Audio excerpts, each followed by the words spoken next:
Yeah, good morning to everybody. Dear participants, dear colleagues and friends, I'd like to warmly welcome you to our Dare to Connect Scientific Conference, which is entitled Science in Support of Ecological Networks, Lessons Learned from the European Green Belt. My name is Thomas Rübker. I'm researcher and teacher at the University of Vienna, and I have the pleasure to guide us through this conference day. I'm really delighted by the fact that almost 100 participants have registered, and currently there are about 60 people online, and that you are showing interest in the activities and outcomes of current projects in the Danube region and Central Europe and beyond, dealing with connecting nature in the wider sense. We, from the organization team, that is Liana Gaidezis, Melanie Kreutz, Martin Kuber from the BUND Greenbelt in Nuremberg, Stefan Fuchs and myself from the University of Vienna, Daniela Nitsch and Isabella Kremnitzer and colleagues from our technical support staff at the event management. We are very much looking forward to your active participation. And we are also convinced that your contributions will further improve what we have in mind, namely the implementation of our joint research efforts, enabling us to really achieve this very important goal in conservation planning, namely how to improve and sustain connectivity of ecological networks, for which the European Green Belt is an outstanding example, of course. I am also very satisfied that we could bring together a representative selection of speakers and motivate them to share with us their findings and experiences. I know this is really a big effort to save the time for us, but it was very motivating for us that we did not receive any declining answers when we originally asked you for contributions several weeks ago. So let me therefore thank you all for your willingness to cooperate in such an inspiring manner. I'm sure that your input will become another important brickstone in building functional ecological networks across Central Europe, the entire Danube region and beyond. Due to well-known circumstances, we are meeting online. So this is, most of you are now familiar with the format of such conferences. So let's keep in mind to stay unmuted if you're not actively saying something, and we have a question and answer section in the chat function in which you can put questions during the presentations. Let me now continue with the program and introduce to you Mrs. Liana Gaidezis. She will give a welcome address. Dr. Liana Gaidezis is a biologist, and she is working for the Green Belt since 1998. She is currently head of the department Green Belt of the BUND, Friends of the Earth, Germany. And her department is responsible for the coordination of the BUND's projects and activities of the inner German Green Belt. She's also regional coordinator for the Green Belt Central Europe region and the board member of the EGP Association. And last but not least, the BUND Department Green Belt is also the lead partner of the Dare to Connect project, in the frame of which we are conducting this conference. Yeah, Liane, the screen is yours, so to say. Thank you very much, Thomas, for the nice introduction.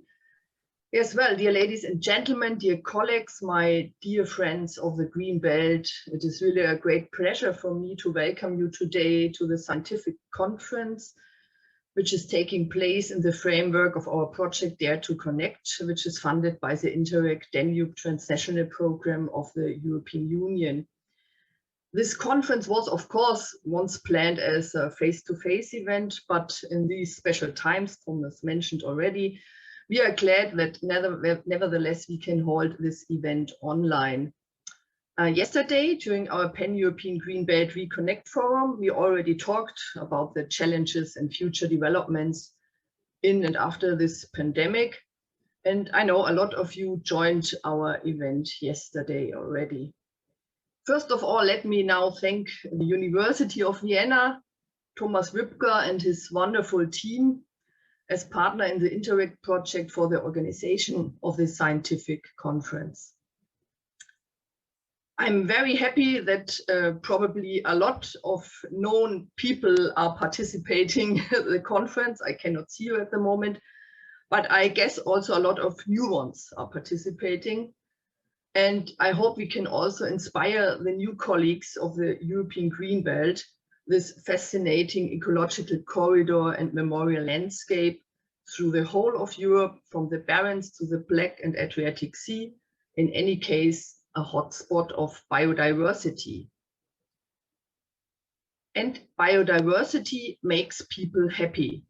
So we make people happy by protecting the European Green Belt and its biodiversity.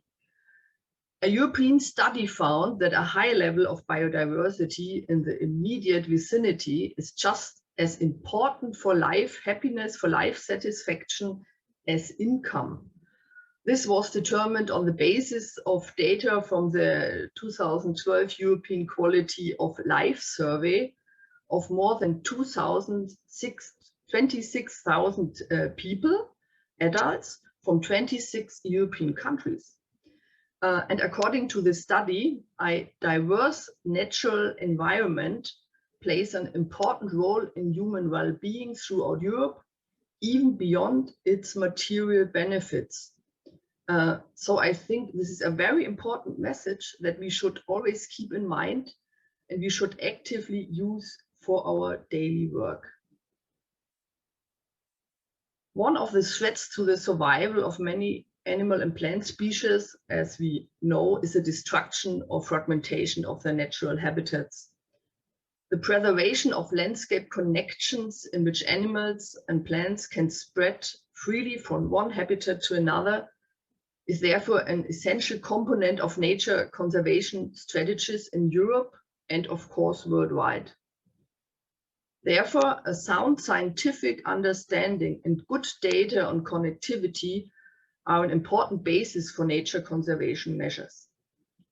So I'm convinced that many aspects and results of this conference will help us to further secure and develop the European Green Belt as an ecological network.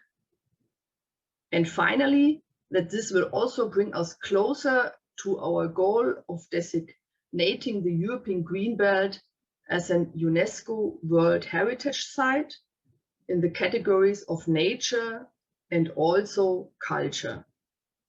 A recognition that it deserves according to its sheer expanse and ecological and historical dimensions. So with this in mind, I hope this will give us full inspiration and support our motivation and action to close more gaps in the Green Belt and build a long-lasting green infrastructure in Europe. I wish us a successful and pleasant conference with really fruitful discussions, but of course also good results. Thank you very much.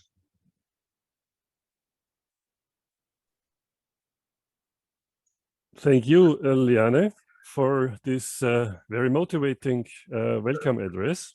We will do our best. Our next speaker is Martin Kuba. He will introduce to the Dare to Connect project. Dr. Martin Kuba is a geographer working at the BUND Department Green Belt as well since 2018, and he is the project manager, so the most important person in the Dare to Connect project. The screen is yours, Martin. Thank you, Thomas, the most important person in the project. That's a high barrier for me. Well, at least I have the pleasure to introduce you shortly to the project Dare to Connect, with the long title Supporting Danube Region's Ecological Connectivity by Linking Natura 2000 Areas Along the Green Belt. Yes, I joined the BUND department with the beginning of this project. And I'm going to give you an overview now on this, on our project. It's funded within the Interreg Danube Transnational Programme with an overall budget of slightly above 2 million euros. You can here see the numbers, which fund is contributing how much to our project. We started in June 2018 and have very good news since the last days. The project will end by the end of November 2021. We have received a prolongation of 6 months, mainly because of the situation at the moment. In the project, we are working with 11 partners from 8 countries, plus 14 associated strategic partners from 10 countries. As it has already been mentioned, we here at the BUND Department Greenbelt are the lead partner in this project, and we are working on the priority of environment and culture responsible Danube region under the specific objective to foster the restoration and management of ecological corridors. These are all our partners actively involved in the project. There are representatives of all of the partners available here in the auditorium. These partners are working together in 6 pilot regions. The northernmost is right here around the corner in the border triangle of Czech Republic, Austria, and Germany. And we're going down the European green belt in the Danube region to the Romanian and Serbian border to the Iron Gates National Park. Excuse me, Martin. Could you share your screen, because we don't see any slides?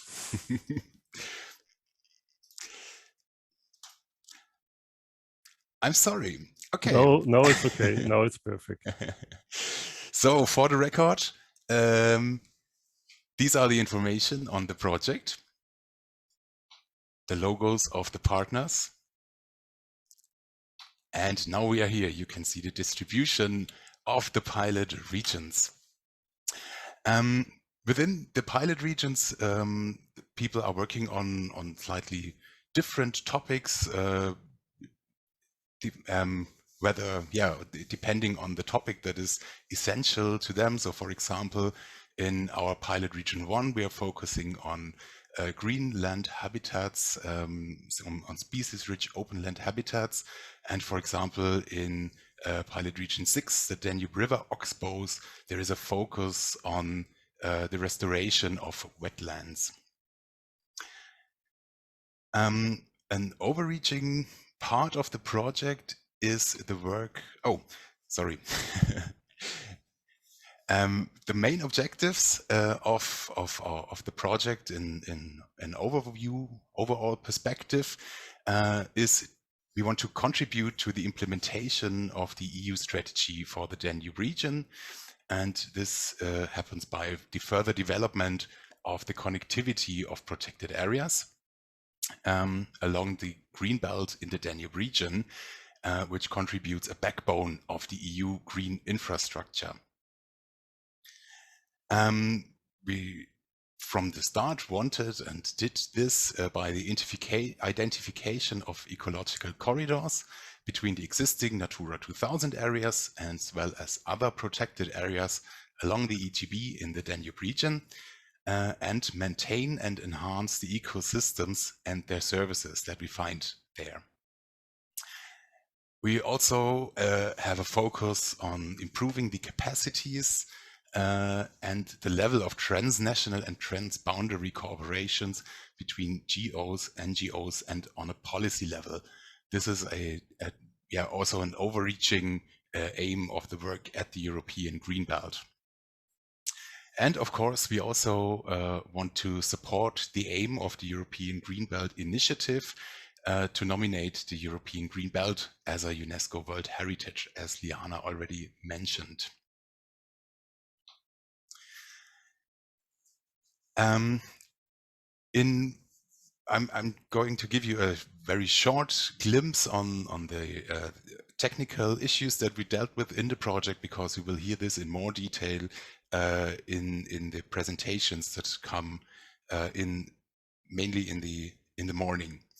In 4 of the pilot regions, we had sentinel patches, high-resolution pictures, where we created to develop the method for habitat classification.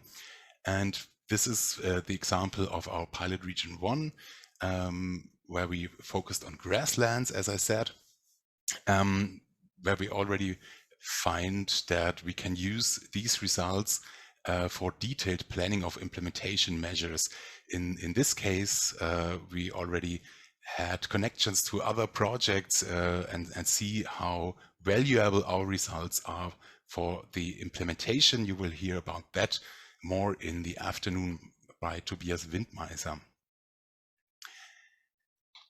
And in the whole perspective, looking at the whole European Green Belt in the Danube region and a little bit north and south of the Danube region, we also did analysis that will be presented later by Stefan Fuchs. We created calculated a connectivity functionality index, which serves as a tool for the analysis of potential multifunctional ecological corridors. We identified so-called areas of action, which have the aim to serve as a basis for targeted planning of implementation measures. So that the money that goes into implementation projects, for example, can be really targeted and thus enhance connectivity in the European Green Belt. This is quite a length of the European Green Belt. I think all of you should know. If not, I will mention it. We have 12,500 kilometers of European Green Belt in whole, and more than 3,000 kilometers are in the Danube region. So more on this later on. You also can download the result documents on our project homepage, interreg-danube.eu/D2C. And some pictures for a stop. This is to show you the impact that we already had with the project. We, of course, did conduct a lot of excursions, making the public aware of the topic of the European Green Belt and ecological connectivity. We had a huge press tour in 2019, so before the pandemic, where we noticed once again that the topic of the European Green Belt and the topics we are working on in the project are highly recommended by a public. We had a lot of journalists and a lot of output there. Of course, now we all have switched to online meetings, yet we have some way to go in the upcoming month, where the focus is on further promoting and capitalizing our findings. We've already seen that our results are valuable for planning authorities and others, and we want to keep up with this, and we have to see how this works out with the pandemic situation, if we can do it in person again, or if we have to keep to online events. So I say thank you very much for your attention. Here you can see my contact details. I'm happy to answer every question that you have. And I also invite you to visit our project website, interreg-danube.eu/D2C. And you can also join our Facebook page, which you find the link, or you can see the web address on the bottom. So thank you very much for your attention, and I wish all of us a wonderful conference day. Thank you. Yeah, thanks Thanks a lot, Martin, for setting the scene of our conference by giving us the essentials of Dare to Connect. And I have to say, when we were tasked to prepare this scientific conference that is embedded in this Dare to Connect activities, we tried to pursue two main goals. Firstly, to highlight some methodological innovations, as well as the state of the art in assessing functionality of this structure that we see as a connected network, or we want to see as a connected habitat network.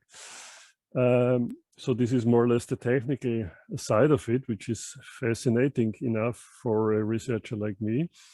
But secondly, we wanted also to analyze the chances, but also the challenges by applying these high-level scientific results and findings in the local implementation procedures and projects along the green belt and beyond. So these two goals we wanted to pursue, and as a consequence, our program has therefore two parts, as you have already mentioned probably. In the morning section, we will have a suite of presentations from various projects focusing on methodological improvements and innovations.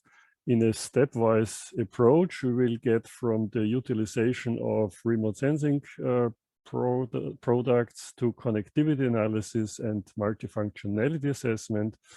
And last but not least, before the lunch break, we will hear and see how linkages in landscapes can be extended to people, to us. Like Liane was saying, biodiversity and well-connected habitats are making us happy and helping us to overcome crises like this one we are living in now. So in the afternoon, we will therefore focus on the lessons learned when it comes to implementation by giving you the possibility to voice your experience in 3 breakout groups. But by now, we will continue with the first round of presentations, which are showcasing various methodological approaches. And the first two speakers are Martin Neuwirth and Gebhard Banko, who will talk about the Sentinel-2-based habitat classification. Diplom-Ingenieur Martin Neuwirth is a colleague from the Department Remote Sensing in the Environment Agency Austria. And Gebhard Banko is the head of this department. Both are working at the interface between remote sensing and the user community, mainly the user community from nature conservation. And both are also from the Dare to Connect project team. So, Martin and Gebhard, the screen is yours. Welcome everybody to this conference. I'm glad to have the chance to have a short talk here and I will present today some findings of the core work package 3, interconnected green belt, where one major task dealt with the use of satellite data to monitor habitat types.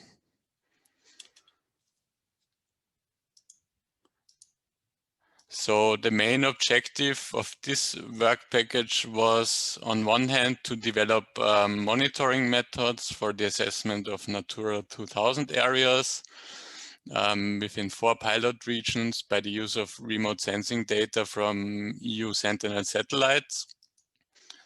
A second objective was the identification of suitable ecological corridors for the improvement of connectivity in the protected areas and also between the protected areas. And another important objective was the analysis of suitable transnational ecological corridors covering the whole green belt, as indicated already by Martin before. So I will now focus in my talk on the first objective, which only covers the mentioned pilot regions. In fact, we did this monitoring in 4 pilot regions. Pilot region 1, as already mentioned, covers the Bavarian forest, the Austrian region Mühlviertel, and the Czech side mainly the National Park Šumava. The second pilot region, marked in black here, covers the National Park Őrseg in Hungary and the Nature Park Goričko in Slovenia. Pilot region 3, here shown in green, is located on the border between Serbia and Romania and then folds the Romanian National Park Iron Gates and the Serbian National Park Chadap. And the fourth pilot region is located at the Trava River in Podravina County in Croatia, highlighted here in blue, bright blue. I will now present the results for these 2, pilot region 1 and pilot region 4, in more detail. Before, I want to talk a bit about the input data and our general workflow we established within the project. So our main data source was Sentinel-2 level 2A multispectral data, covering the visible range and the near infrared and also the shortwave infrared. So in total, we used 10 spectral channels in 10 and 20 meter spatial resolution.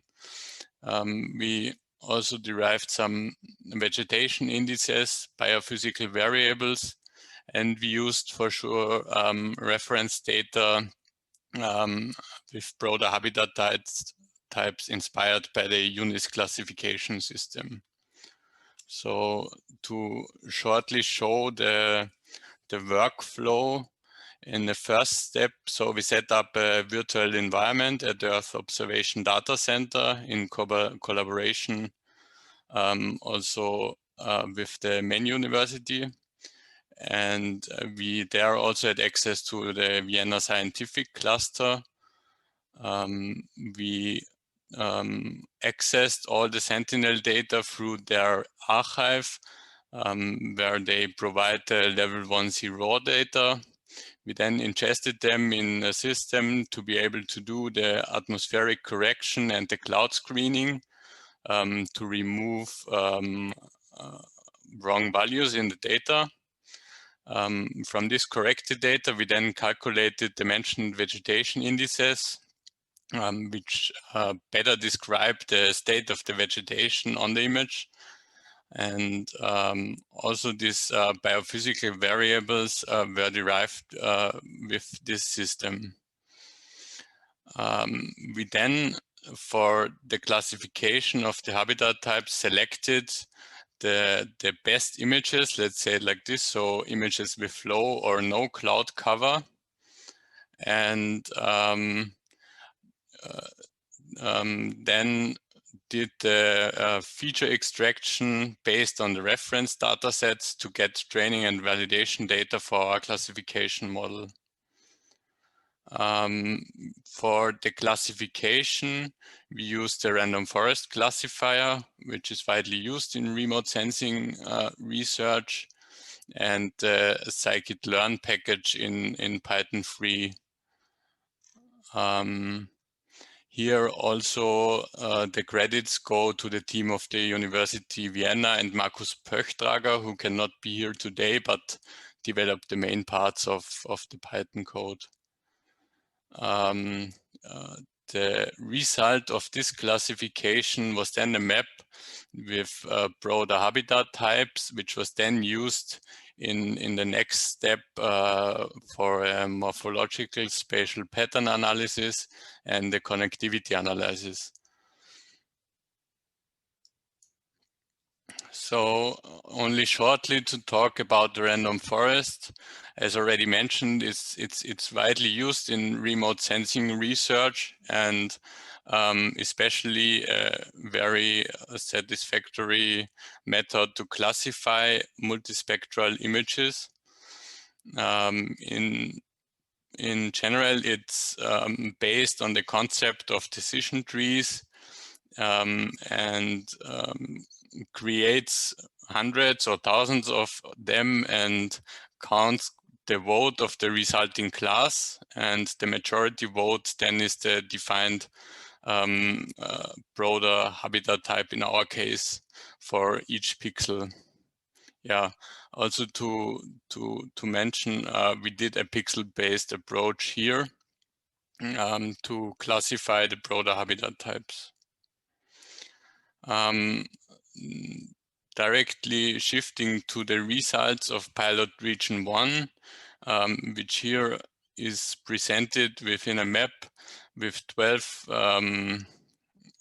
broader habitat types, and showing the main classes in dark green. You can see here the big Bavarian forest, and here in blue the Danube, and in the Austrian part the more agricultural regions. If we zoom in a bit and also compare it with Korean land cover, we can already see how much we can increase the detail only by the spatial resolution of the sensor. So this is one of the major potential of this data source, that we really can see in a higher spatial resolution land cover and land use.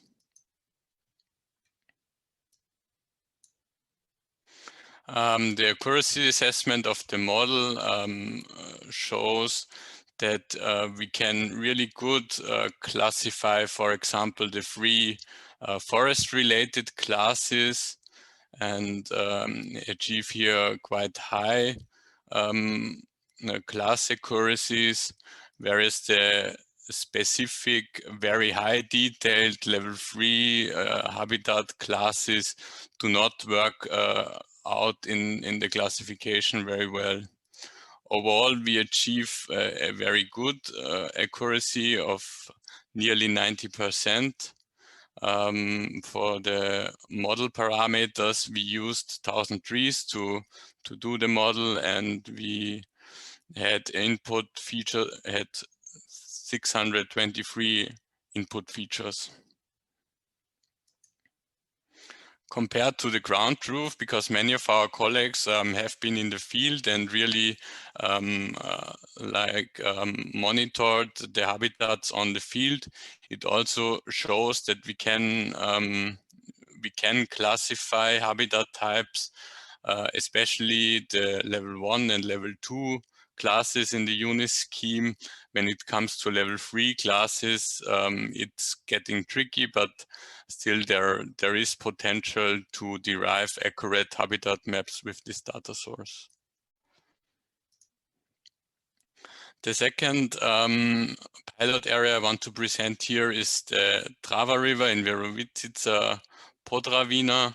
Here we had quite similar classes, not completely similar because of the reference data sources, but we can also see again this comparison with Korean, which is really impressive, and is one major finding here. For the accuracy assessment, we can also see here that, for example, we can very satisfactorily differentiate two constructed classes. For example, the high imperviousness, which is really located in city centers, compared to constructed classes with significant green spaces. Overall, we achieved an accuracy of 77%. And yeah.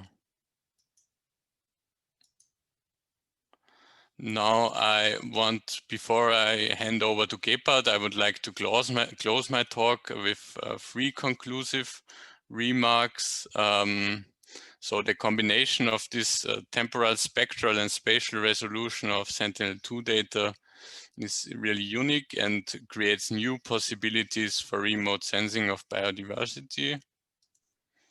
The development of land cover and land use monitoring systems always relies on high quality in situ data. And random forests are really capable to classify multi-temporal Sentinel-2 datasets and to monitor the Earth's surface also at scale.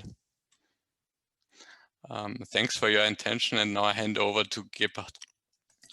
So thank you, Martin, and I will try for the organizers to be in time. I know we started a bit late. My short presentation will be to accompany you through this dynamic development of services in the sense of Copernicus land monitoring services. As Martin explained, in this project, we had to deal with the broader habitat type map that we created from scratch based on original Sentinel images. But there are several Copernicus services, most of them you will already have heard of, like the Korean Land Cover Program. We are currently have an operational production of so-called high-resolution layers, having forests, grasslands, and so on, and also hotspot monitorings. But sorry, I think we have the wrong slide here. And the upcoming services are quite many. And I would like to pay your attention to especially the second generation Korean land cover, because I think for ecological analysis, especially the SILC Plus backbone, which will be the successor or predecessor of the Korean land cover program, is of major attraction for you. In total, there are currently more than 115 products, and I showed you this table. You can go in detail at the land.copernicus.eu homepage. And Martin, the next slide, please. Just to recap the high resolution layers, if you just look at the image now, there are maybe 60% white dotted areas, but the rest of the areas, we have already information on a European-wide scale in a 10 by 10 meter pixel scale. And this is nothing that we had like 5 or 10 years before. Martin, the next slide, please.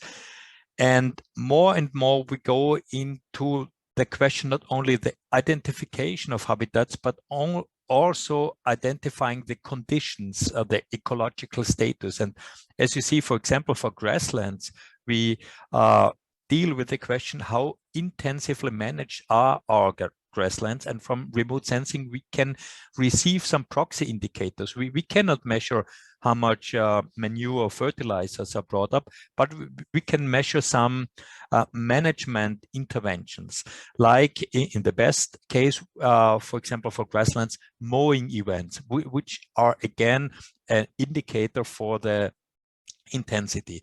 And this will be partly integrated in the new high resolution layer on phenological indicators. Next slide, please. The focus that I said, and I think it's really an interesting data set that it's coming up, is the SILC Plus backbone. It should be published by end of 2021.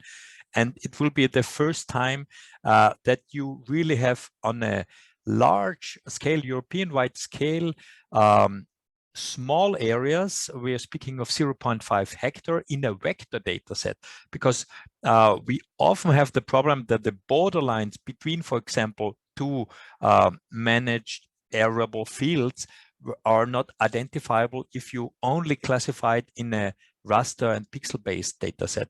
And so we as ecologists are very interested in the edges between different management units. Next slide, please. The nomenclature is, of course, not very dense. It will reflect the major land cover issues. And here, because I was included in defining the specifications, we really try to strictly speak of land cover and not land use. That's why, for example, terms like grassland or arable land, we avoid it, and we were speaking of either you have a permanent herbaceous coverage or a periodically herbaceous coverage. So reflecting a bit what we have in mind with arable land, but the major ecological difference is that arable land is plowed once in a while, whereas the traditional grasslands are not plowed.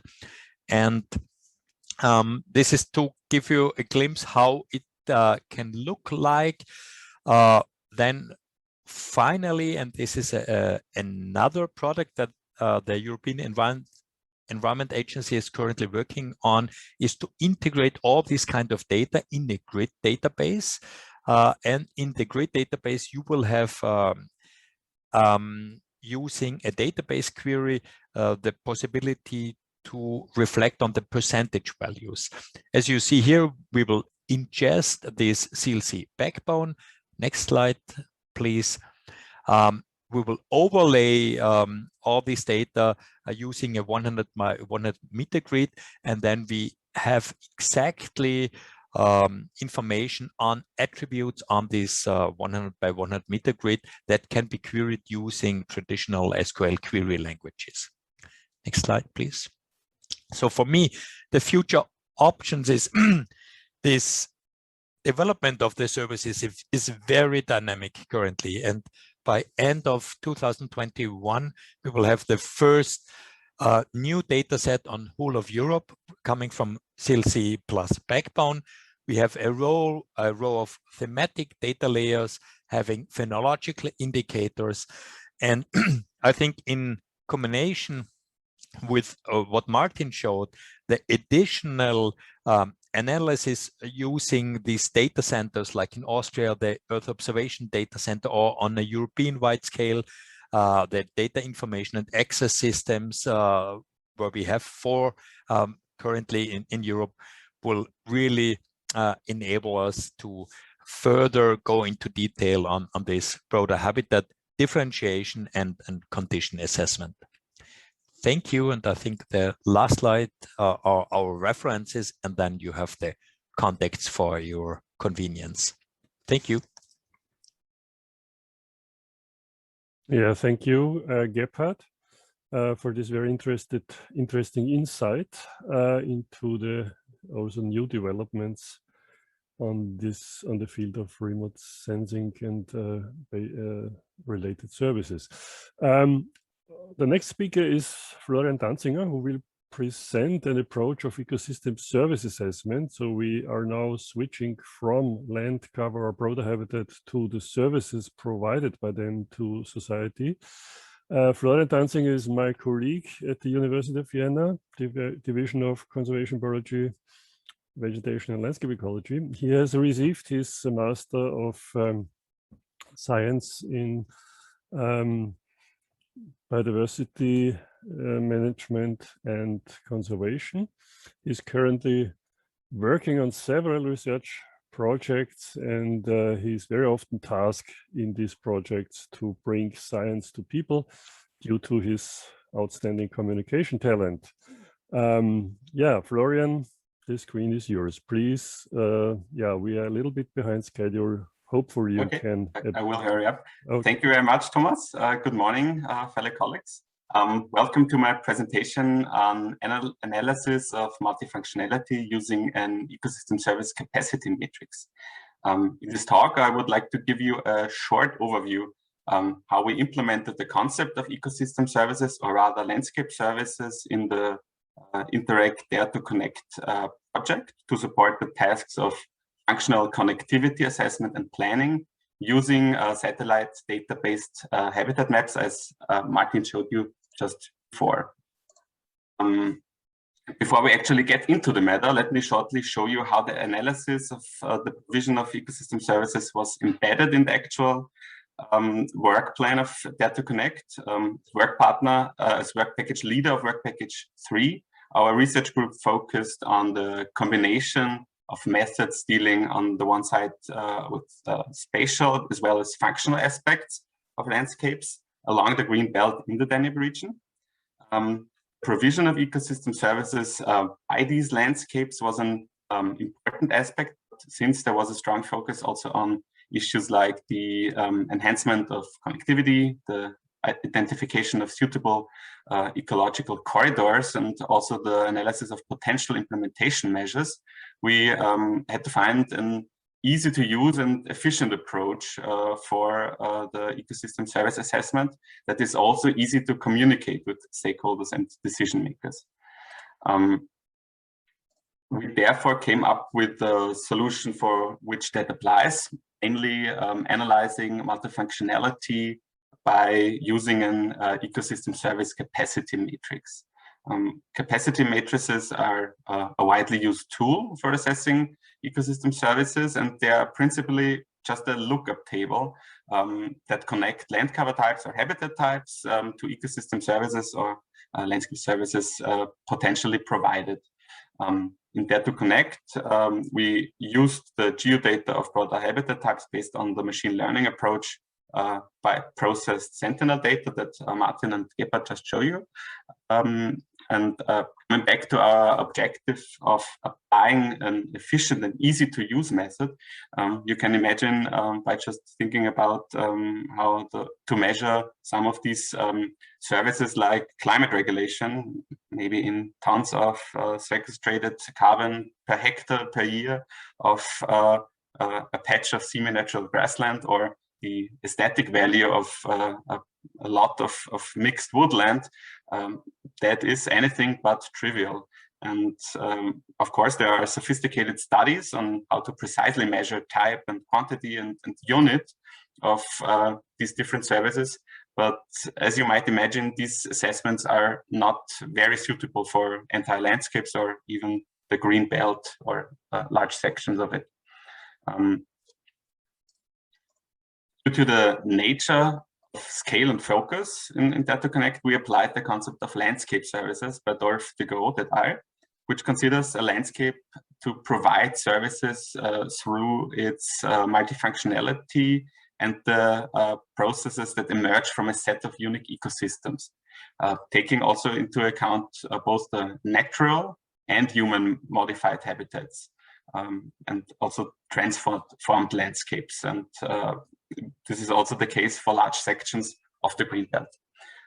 Therefore, the concept of landscape services differentiates between 5 main categories of services: regulation services, habitat services, provision services, information services, and carrier services, which only refer to these transformed landscapes. So what is landscape service capacity in this context? Landscape services are provided by landscape elements, which are the basic spatial entities of a landscape. And according to Burkhardt et al., the landscape service capacity is the potential maximum yield provided by such a service. With this in mind, I finally would like to show you the practical implementation of this concept in the process of working with capacity matrices. As mentioned before, a capacity matrix is basically a lookup table that connects land cover or habitat types to landscape services potentially provided, from 0, which indicates no capacity, to 5, implying very high capacity. In Data Connect, we used a multi-stage expert-based process to produce a capacity matrix for the green belt. Starting from a study by Stoll et al., which already linked certain services to land cover types across Europe, we translated these values to our broader habitat types, as well as landscape services, to provide a baseline for these hundreds of cell values. And the results were sent out to the Data Connect partners for an individual assessment. We then calculated mean values for each of the capacity scores from these individual expert-based revisions and put up the resulting matrix for a shared editing and discussion on an online platform. Based on the joint discussion, resulting matrix was finally revised and the total function value was calculated, representing an indicator for multifunctionality. For easier handling, also the geodata had to be translated and standardized accordingly to enable the broad application needed to cover the various landscapes along the green belt. And, finally, to analyze functionality, we link the geodata of the green belt to the landscape services matrix using Korean land cover classes as reference.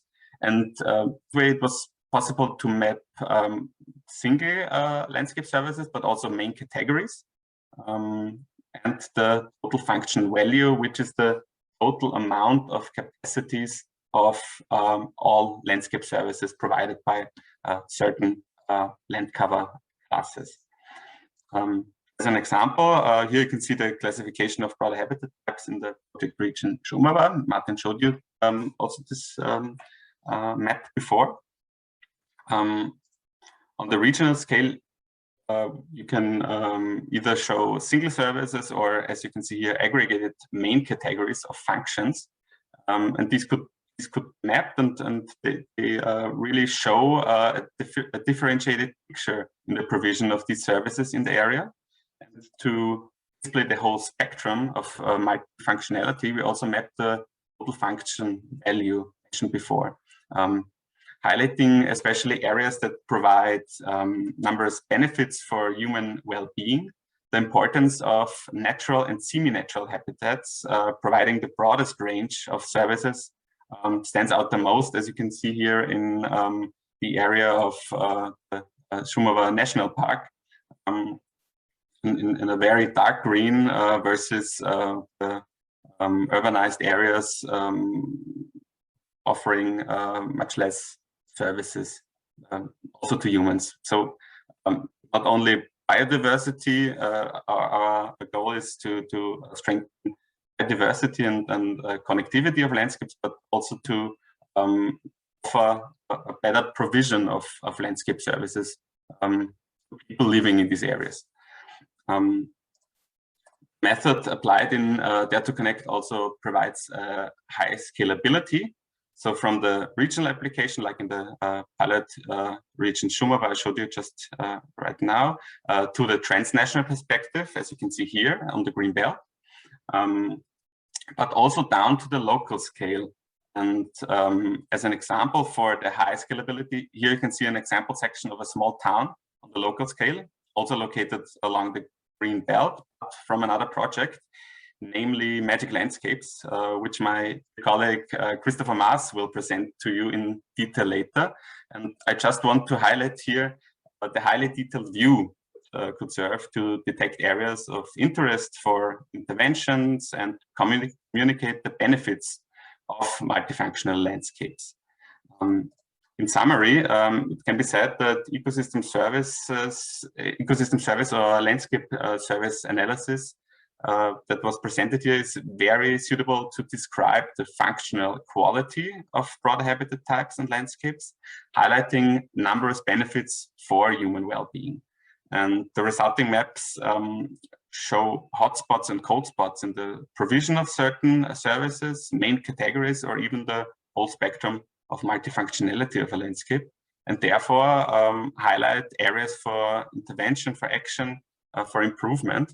And as I hopefully was able to demonstrate, the approach is lit on very different scales and can be easily adapted on to regional characteristics, also involving stakeholders, for example. And finally, to give you a little foretaste of what my colleague Stefan Fuchs will present to you after the break, the results of the ecosystem service analysis can be combined with spatial analysis of pattern and distance as well, to identify on the one side existing valuable habitats, but also less natural habitats with a high potential as connecting habitats, which we are aiming here in this project. So I hope I could give you an insight to our approach in implementing methods of ecosystem services, or rather landscape services analysis in the Dare2Connect project, and coming a little bit closer to achieving an interconnected green belt. Thank you very much for your attention. Please feel free to write your questions in the chat. And, thank you. Yeah, thank you, Florian. Time is flying, so I can really proceed to our next speaker, Kalev Sepp from Estonia, who will present another elaborated approach of ecosystem service assessment in grassland ecosystems. Professor Kalev Sepp is a landscape ecologist and holds a chair at the Estonian University of Life Sciences, one of the top 50 universities in the world in this field. Kalev has also been working for the IUCN as a counselor in the Commission of Environment, Economic and Social Policy. And he is a very busy person. He's involved in numerous research projects. In one of them, biodiversity-founded Project Salvis, we are also cooperating. So I'm really grateful that you can that you have taken you the time to share your results with us. So Kalev, the screen is yours. Thank you, Thomas, for kind introduction. Then I think everybody else is very busy, even during the lockdown now.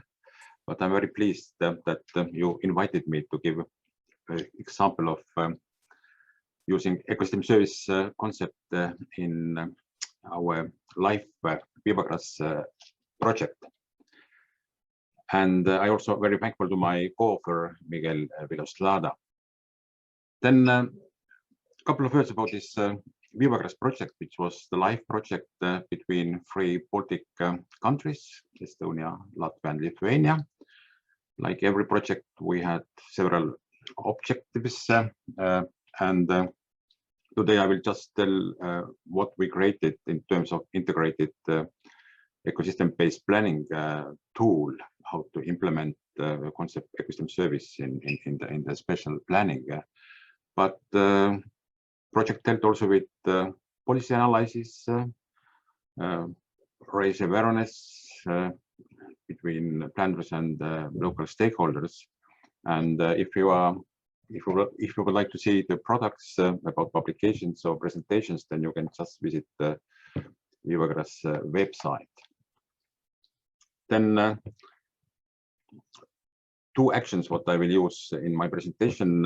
First of all, grassland ecosystem service assessment, how we did and how we developed the tool for the special planning. Then this is just our project area. We had around 10 partners, and our study areas were at different levels. In Estonia, we had at the beginning it was municipality, but later on we had administrative reform, and all Saaremaa became municipality, and we had 1 county. We also involved farmers in each country, and in Latvia and Lithuania there were also nature protected areas. Then altogether we had 9 demo areas. And the biogeographical integrated planning tool tried to locate ecosystem services, and especially hotspots and ecosystem service bundles provided by grasslands. And the second purpose was to integrate the ecosystem service framework into the spatial planning process. And in the case of Estonia, we tried to use this concept for enhancing existing green network in the planning. Then we use this well-known tier approach. First, we defined what is the mapping unit. Then at the tier 1, we selected the ecosystem services, altogether 18. At tier 2, we did statistical analysis using the PCA, just to find out what are the gold and hotspots of ecosystem services. And we also developed the multi-criteria decision analysis method for 2 areas, for bioenergy and for green network. Then 3 Baltic countries, but each of them are using a little bit different classification systems for grasslands. In Estonia, we have very detailed classification for semi-natural habitats like alvars and wooded meadows. But in Latvia, they just call biologically valuable grasslands, and then it was quite difficult to find the common classification. But finally, we based on land quality, on slope, and management regime, we classified or used the classification of 30 grassland types, then arable land classes, and then abandoned classes, and we create this base map. And of course, in the case of Untitled Approach, you can ask conceptual questions, you can ask strategic question for meadow management, and then we created different maps and tables at different tile level. The simplest one is tile 1, just based on expert evaluation. We evaluated all those 30 classes, and we did in this way that at the beginning, individual experts scored ecosystem services, 7-9 persons from each country. Then we had focus group discussions, and then finally we got those marks in the table. And altogether, sorry, it was 17 ecosystem services, 5 provisional services, 8 regulated services, and 4 cultural service group evaluated in the scale of 5. And we used very precise maps for analyzing.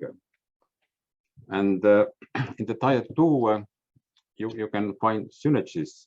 We found synergies and trade-off between ecosystem services. That in some cases, if we are using management practices, we are increasing certain services, then also some other services will improve. And in some cases, if you will focus on one service, then we are losing others. Then we created just kind of maps. And we did principal component analysis, finding which services are bundled together, and we put on the map. And then we use so-called concept of hot and cold spots of ecosystem services.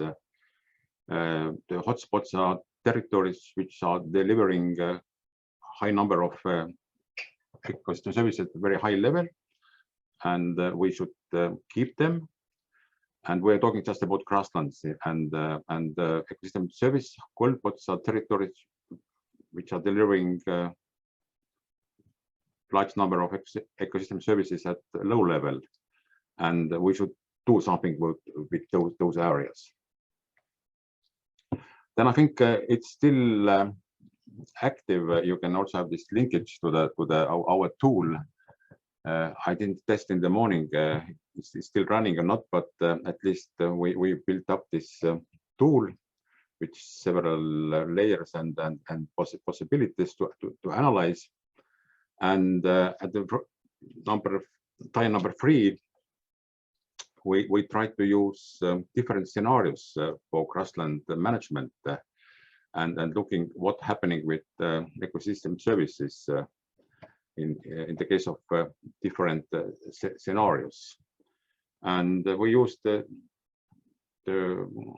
three scenarios for green network from the current situation till ecological management, and additional to green network, we also did scenario analysis for bioenergy. And in the case of Estonia, we have the green network is part of special planning process. Then we don't talk about designating green network areas, corridors, co-areas, but we can just talk about enhancing existing network. Then example from the green network decision-making system. Like I said, we used 3 different scenarios, and we have also guidelines for designating green network co-areas and corridors in Estonia, already implemented more than 20 years. And later we did the analysis about these results.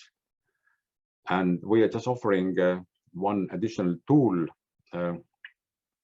which unfortunately just based on only grassland, because nowadays we just finished one project where we evaluated the ecosystem services of grasslands, arable lands, forest and wetlands, and then practically we can use the same methodology for all territory, not only looking at the grasslands. And this tool tried to incorporate grassland management into the special planning activities, and especially focusing on the grasslands role in the green network, finding out where are those hotspots and where are the cold spots. And like I said, we use the 3 different scenarios. Then if you look at the Estonian green network, then I didn't say when I saw I showed those pilot areas that both municipalities, Saaremaa Island and Läänemaa, they are part of Estonian green belt. We also had the Interreg project a couple of years ago, and we look at all coast, northern coast of Estonia and out coast of island Hiiumaa and Saaremaa. In Estonia, green network is part of Act on Special Planning, that the Act says that at 3 levels we should designate the green network and set the necessary land use conditions at the national level. And actually, this is the map of compilation of ecological network of 15 counties. Then this is one example of one county. It's Tallinn is here. It's this part of Estonia. And at the county level and national level, it's more like conceptual approach where the core areas and corridors should be.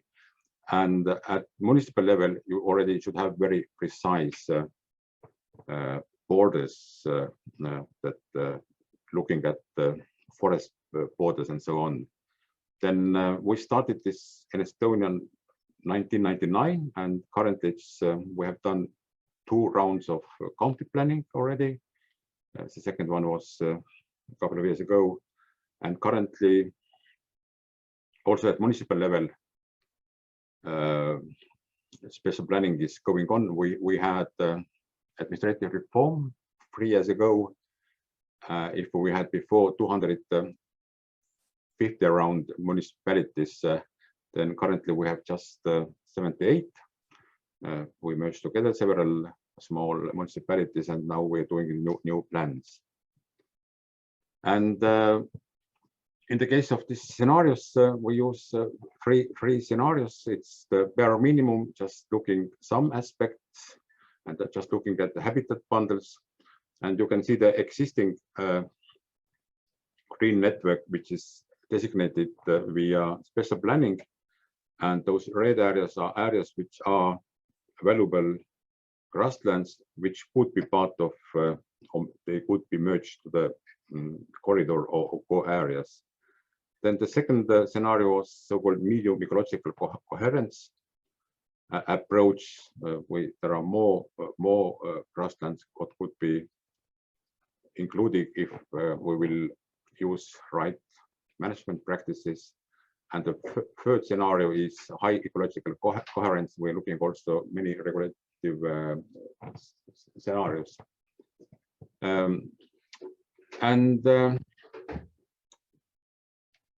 Then we can say that we developed the tool for special planners to enhance existing green network system in Estonia, those corridors and co-areas, and we tried to use the concept of ecosystem services, and it was the first attempt.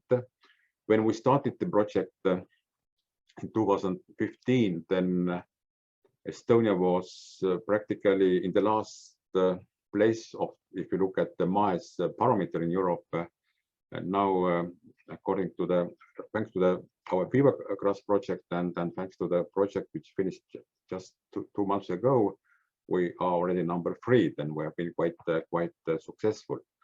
And if you would like to read more precisely about the methodology about those ecosystem services, what was designated, then you can look at the one ecosystem article.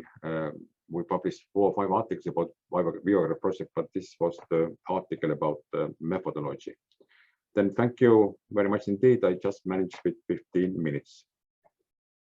So thank you, Kalev, for this very inspiring talk and for this perfect example of how to combine science and also planning, spatial planning on the national and municipal level. Yeah, time flies, but I think it was worth to hear all the details. We have used up, we have consumed now the time which was foreseen for question and answers, and I see only one question in the question and answer section, which is about how to deal with the mosaics and intensive succession areas. I guess it was a question put to Gebhardt and Martin. Maybe both can be prepared to answer this question in our second question and answer round. And now I want to simply proceed because we should not have too much delay in the program now. So if you don't mind, I want to move on to the next speaker, who is Stefan Fuchs from Vienna. He will, who will present the Connectivity Functionality Index. Stefan is also one of my colleagues at the University of Vienna. He has also, like Florian, received his master in conservation biology and biodiversity management here. He's also working in several research projects combining his really outstanding GIS skills with a good knowledge of field ecology. So Stefan, the screen is yours. Yeah, thank you very much, Thomas, for the nice introduction. I'm very happy to present to you the results from another part of the work package 3 of the DataConnect project, namely the analysis of the connectivity using the GIDUS toolbox and the Connectivity Functionality Index. I want to show you a little bit of the methodology, the results and the application, and I'm trying to take not too much time since we have a little bit of delay already. So to start with, if we're talking about ecological corridors, we're talking about the essential elements of a functioning ecological network. These elements enable the species to migrate, and thus exchange between populations. And in the end, by this, they maintain the biodiversity, the genetical, taxonomic, ecosystemic, and functional as well. Yeah, of course, they have an important role as a result of this in preservation of species and habitats. Yeah, we can differ between several kinds of corridors. They can range from stepping stones, which are lower connectivity in the landscape, but sometimes very useful, of course, as well, to the continuous corridors with very high connectivity. Also, there doesn't always has to be one way to connect the landscape, but multiple corridor options, which work the best. Yeah, in the project, we followed 2 approaches, the regional approach and the pilot regions. you were presented already. For this one, we used the broader habitat type classification results from the Sentinel analysis. Here we have the example of pilot region 1, which you're also already familiar with. In order to analyze the connectivity, we used Guido's Toolbox, which is a free software package by the Joint Research Center from the European Commission by Vogt and Ritters. The data input for this software package is a binary raster image.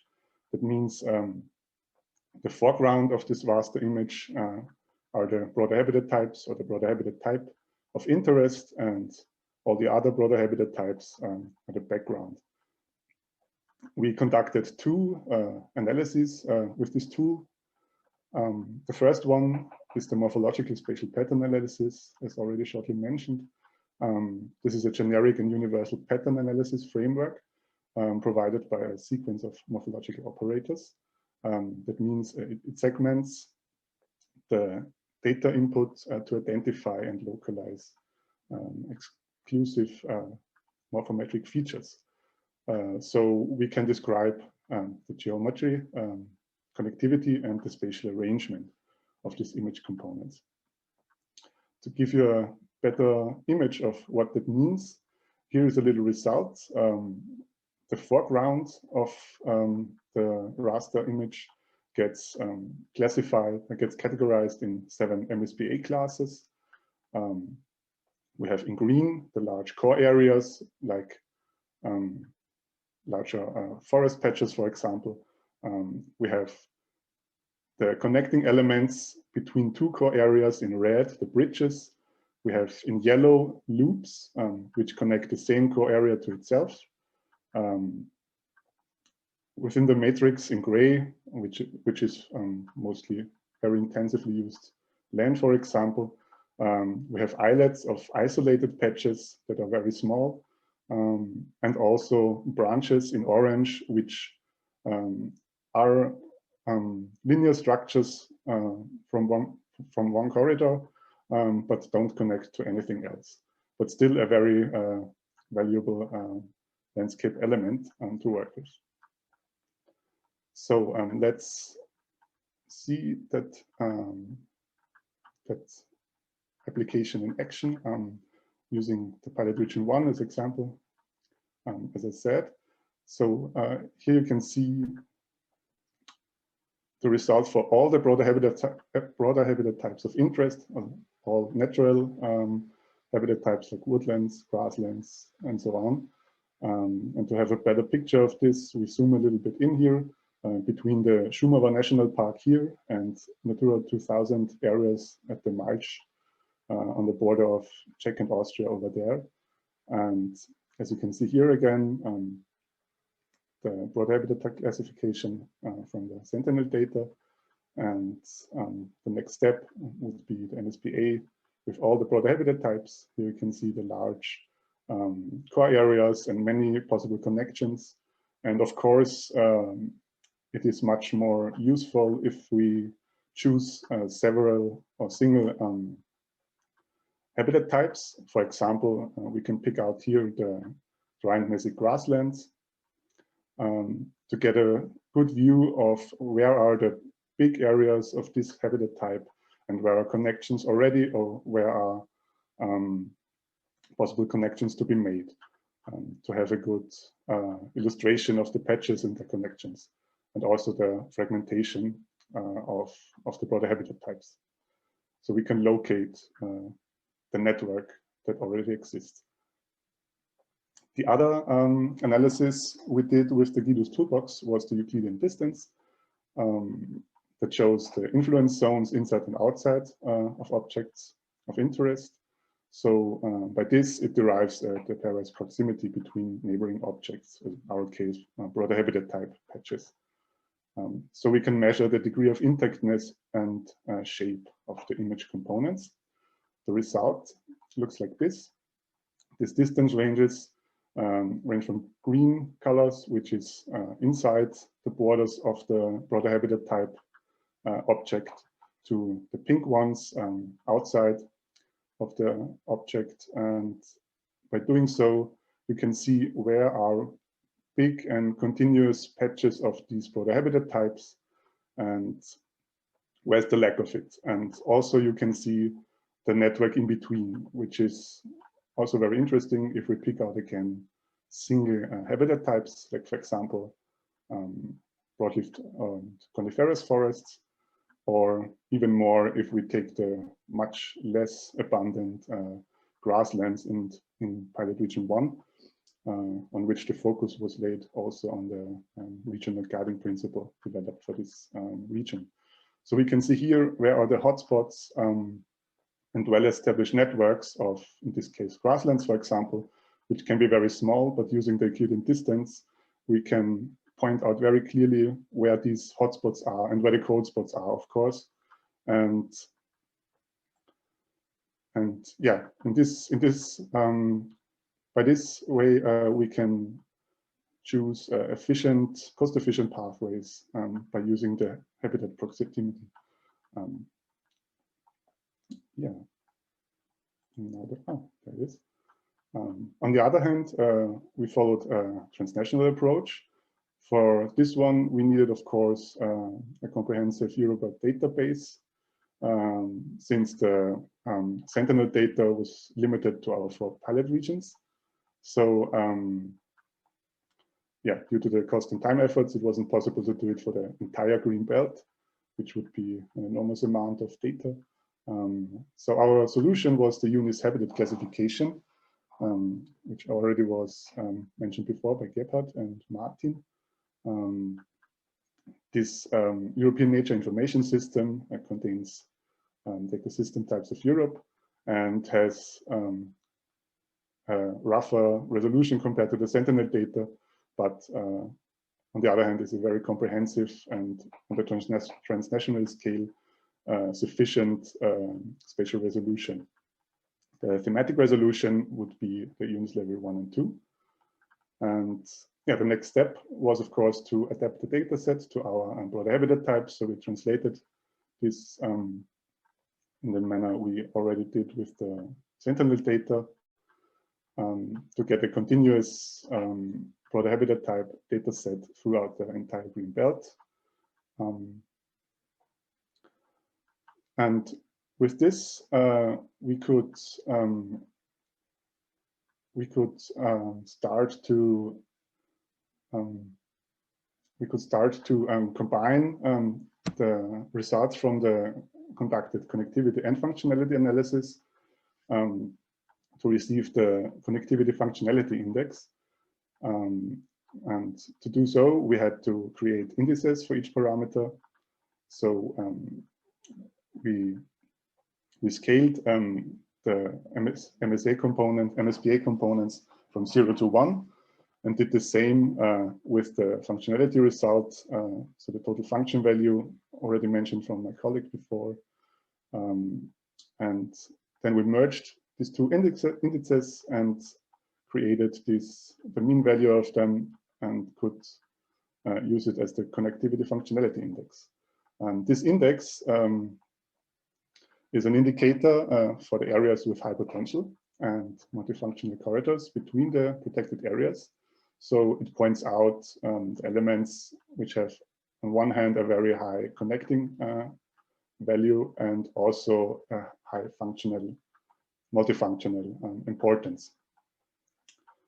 And here we can see the results. In order to make this map more clear, we can blend out the not so suitable areas and get these results with the good to very high areas for reconnecting the protected areas. And by this, we have a great tool for political recommendation and prioritization. So we can point out areas, we can point out where are the areas and which actions we need to take there. So we call these areas of action, and the designation was, and we designated 3 types of them. there was, on one hand, the safeguard areas and the restore areas. Also, we have, of course, maintain areas inside the protected areas, but since the task of the project is to connect protected areas with each other, so the space in between is the focus here. We won't follow that approach here in detail. So with these areas of actions, we can dedicate regions with a crucial role for the further development of connectivity. So these two categories summarize different measures that need to be taken. On one hand, to strengthen the network of protected areas along the greenbelt, and also doing so by enhancing the ecological corridors along the European greenbelt in the Danube region.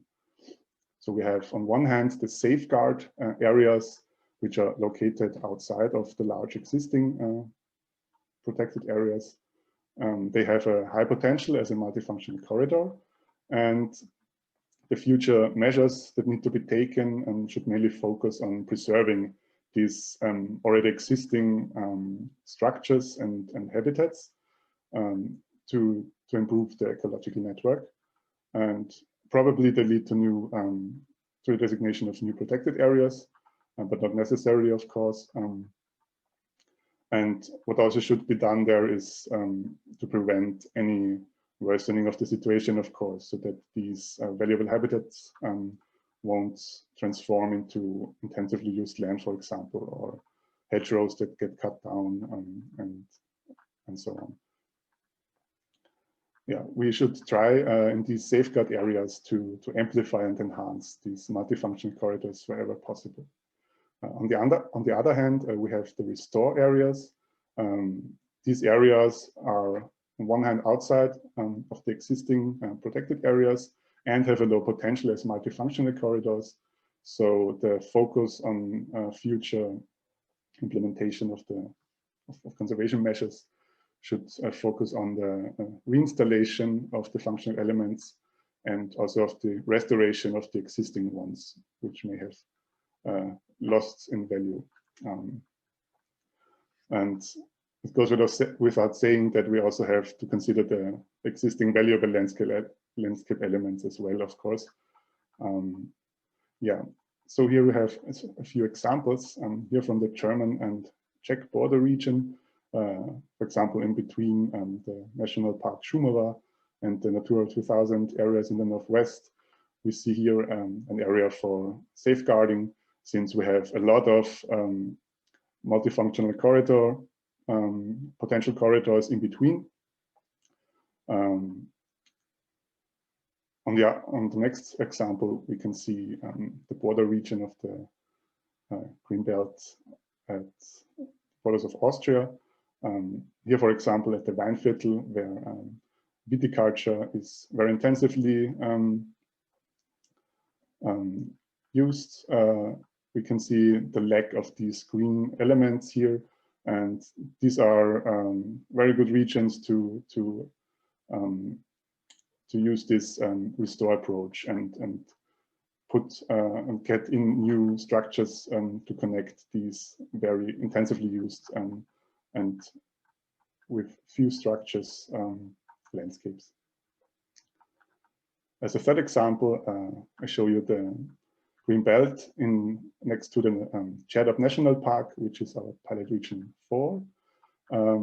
Here as well, you can see, for example, these areas in the northwest of the national park, which are also very intensively agriculturally used.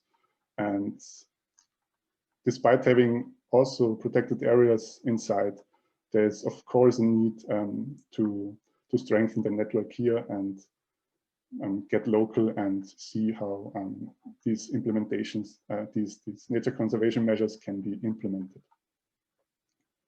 So to sum things up, I want to give a short overview of the strengths and weaknesses of this approach. The strengths are, of course, that we have a combination of the habitat quality and connectivity value, so we can identify these crucial corridor elements on a transnational scale to work with. And yeah, this legible tool is good for political recommendations and the prioritizations, using these areas of action to point out the areas where action need to be done.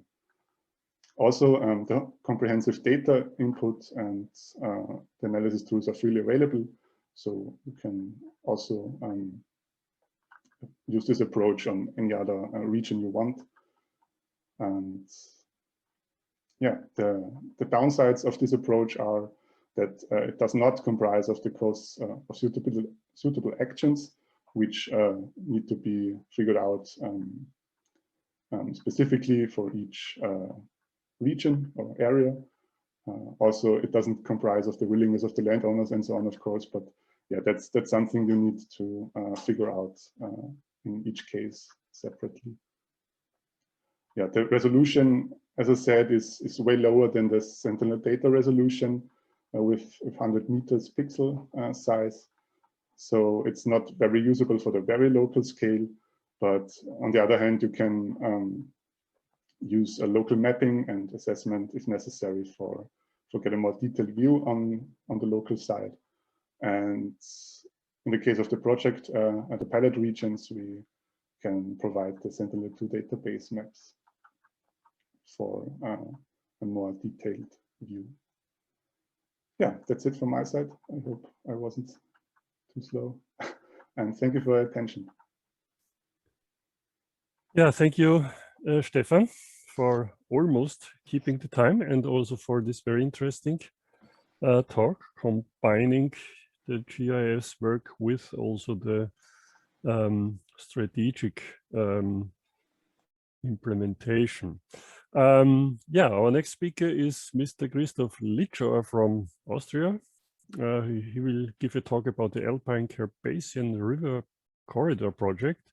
Christophe is affiliated with the National Park Danube, Donauauen, currently working as a project manager there for the Alpine Carpathian River Corridor project. He has received his master degrees in ecology from University of Vienna, and formerly also worked for the WWF Austria as a freshwater officer. So he is really a conservationist for long years, for a long period now. So Christophe, I know you are starting with a little movie, but yeah, the screen is yours, and we are very curious to see the movie and your presentation.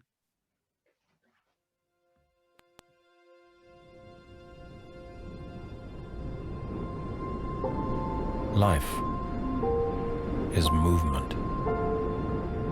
Animals' freedom of movement is severely restricted by human encroachment into their natural habitat. Rivers are obstructed, they are straightened or dammed. This robs species such as the kingfisher, the dice snake, or the common nazefish of their habitat. This is why they've become scarce. We must preserve the last bits of intact nature to sustain the wildlife.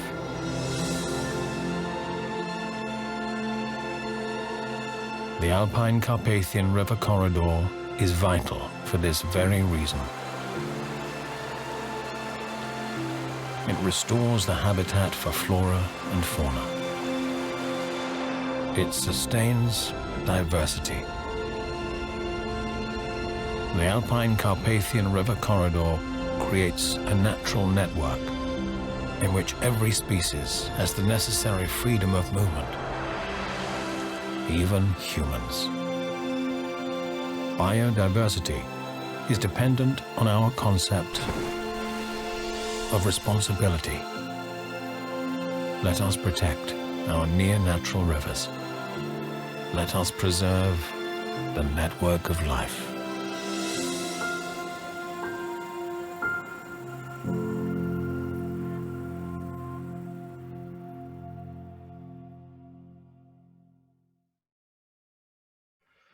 Yeah, thank you for having me today. I like to present to you a bit of the Alpine Carpathian River Corridor project. We are also financed by the Interreg program, Slovakia, Austria.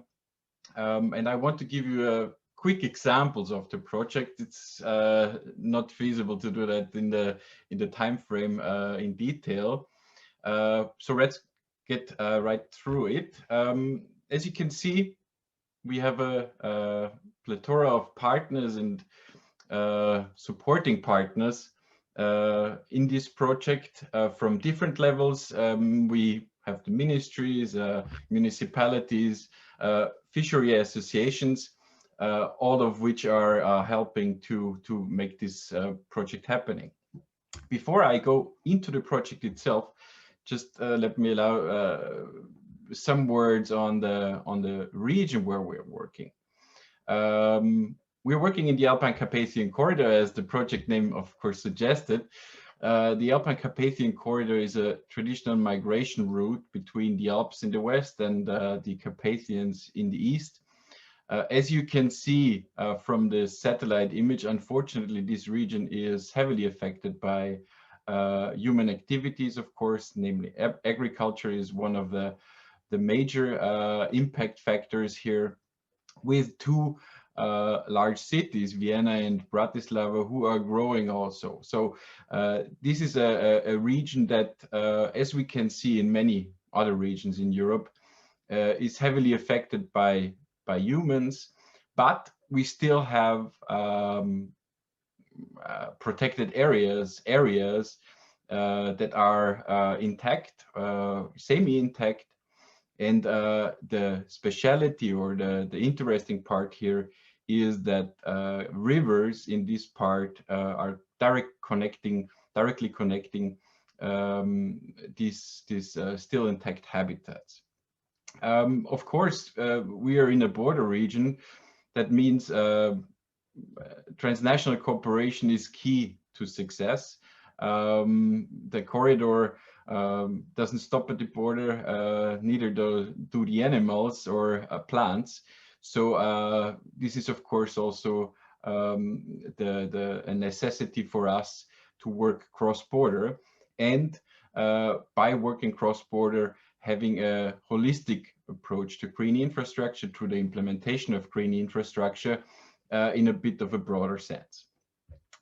But let's get to the project. As I said, the rivers are one of the direct connections between those still intact habitats, between these protected areas, but that doesn't mean the rivers are in a good state. As you can see at the pictures, the rivers are straight and dammed.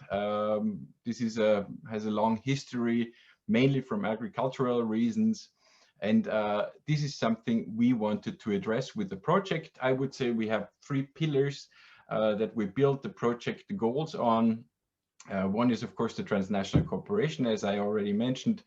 This is not working without it, or this is a necessity for protected areas, for example, to coordinate their efforts in improving the ecological corridors in this region. The second pillars and the core of the project is the restoration and species conservation activities that we are implementing. And of course, we don't do that for ourselves and in our small bubble. We also want to go outside. We also want to present our results. We also want to present our activities and raise the awareness of ecological corridors in that region. For the transnational cooperation, one of the major points, I would say, is the generation of knowledge and the transfer of knowledge. So we are conducting a series of concepts and studies, of course, also gaining experience by implementing our restoration actions, our species conservation actions, and all of that information we are compiling in an action plan on the ecological network of the Alpine Carpathian Corridor.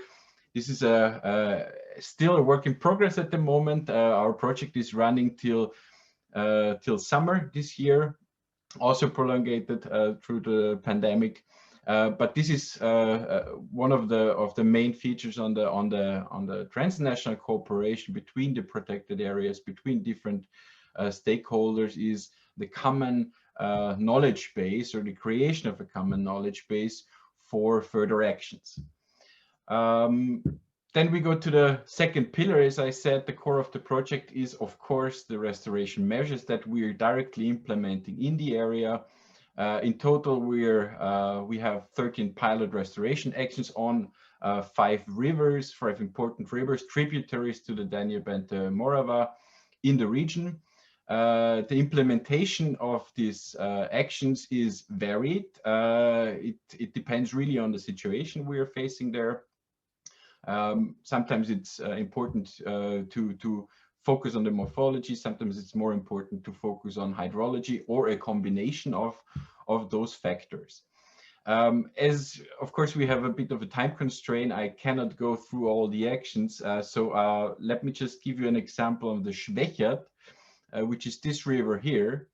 In this area, we are starting from the top of the Schwächert in the Biosphere Reserve Wienerwald. The Schwächert, as you can see in the top left corner, is connecting the Biosphere Reserve Wienerwald directly to the Danube Floodplains National Park. So we are now in the upper section of the river, and we found a situation like that. We have old pipes, still concrete structures in the brooks, tributaries to the Schwächert, and we have spruce forests. So this is something we wanted to address by maintenance of old pipes, by removing structures like concrete pipes, and by forest conversion measures to thin out the spruce forests into alder ash communities, which should, of course, in a timely manner, result in something like you see on the right side as an intact habitat for amphibians mostly, and important core area for the habitat corridors. Then moving further down, in the middle section of the Schwächert, here we can see how the river is actually looking like for most of the part, running through the middle section. It's straightened. It's a relic from the 50s mostly, where rivers were straightened, used for agriculture, diverted, and have hard embankment. So there is no dynamic anymore, no interaction with the surrounding country, with the surrounding landscape. And this, of course, is something we wanted to address as a priority. So here you can see we removed the embankment of the hard embankment of the river and introduced some structural elements to provide the river with a bit of an initial push to start, to restart, I have to say, a bit of more of a dynamic, a pendulum motion that should improve the situation there. Is another view from down. So this whole section is around half a kilometer long, and then we were quite lucky because like 6 months or even less after we implemented this, or we finished this restoration measure, there was a slight, very small flood, actually, 1-year flood, and you can also see the results already. You can see here it's already dissolving a bit the structures.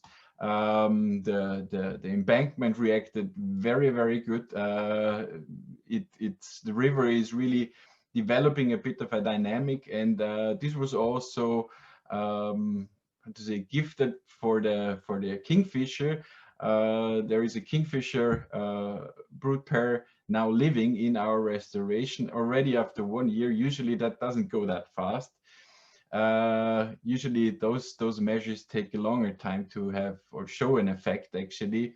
So we were quite lucky in this respect, but it's a big improvement for the situation at this locality.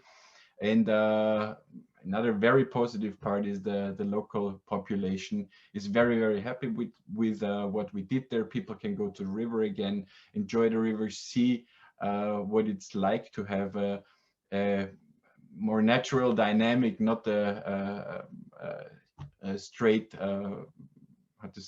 straight tunnel of a river. So this is something that worked out quite well. And then we have yet another different situation moving further downstream. We see here on the left side the river Schwechat within the city of Schwechat. You can see at the upper picture, this is urban area. This is has been recently finished protection against flood by a flood protection dam. Of course, here we have limited possibilities of structural changes in the river. So here we had to decide on a different approach, making structural changes within the riverbed, within the existing riverbed, without removing the hard embankment, which is not possible, of course, due to flood protection, but giving us an example of how we can improve ecological situation in a riverbed that or in an urban riverbed without without danger to the flood protection measures that were implemented before. Here again, this is a picture of quite recent after the finishing, so there is not much dynamic yet to be seen. Nevertheless, I think our structural improvements here provide small habitats, microhabitats to a lot of species, give also a bit of a structural variation to create those microhabitats, and really looking forward to see how that looks in 2 or 3 years. Yeah, this was the restoration part, so this is the river restoration part, and we also have a species conservation part where we set implementation, we set actions directly for indicator species. In our case, we have 4 indicator species within the project. The kingfisher is an overarching indicator species for the whole project area, for the whole Alpine Carpathian corridor. Then we have the dye snake, the common naze, and the Ukrainian brook lamprey. Again, I just give you one example on the kingfisher, how we approached that. In the first step, we wanted to see, okay, where can we actually find kingfisher within the Alpine Carpathian corridor along the rivers? How do the habitats look? And where would it be possible, or would it be best suited to set actions? So as a first measure, we produced a catalog of measures, which was conducted by BirdLife to see where we should set actions. And in a second step, we invited a school from the city of Schwechat to help us actually install 2 brood walls in those sections that we identified with the Schwechat, in the Schwechat. I was really fascinated, to be honest, how hardworking the kids were. This is conservation at the first step. This is really how conservation is done, basically on the ground. They were amazingly happy to help us. It was a fun day, and we installed 2 brood walls for the kingfisher, which are already now used already. Yeah, this is for the second pillar, and the third pillar of the project is, of course, information and public involvement. We have also the obligation to inform not just the public, but also politicians, municipalities, what we are doing and why we are doing that. We have a wide range of tools, or developed a wide range of tools, from folders, websites. We had an exhibition touring through the municipalities. And of course, we had a lot of press events just to get the word going and give information to interested individuals or the public in general.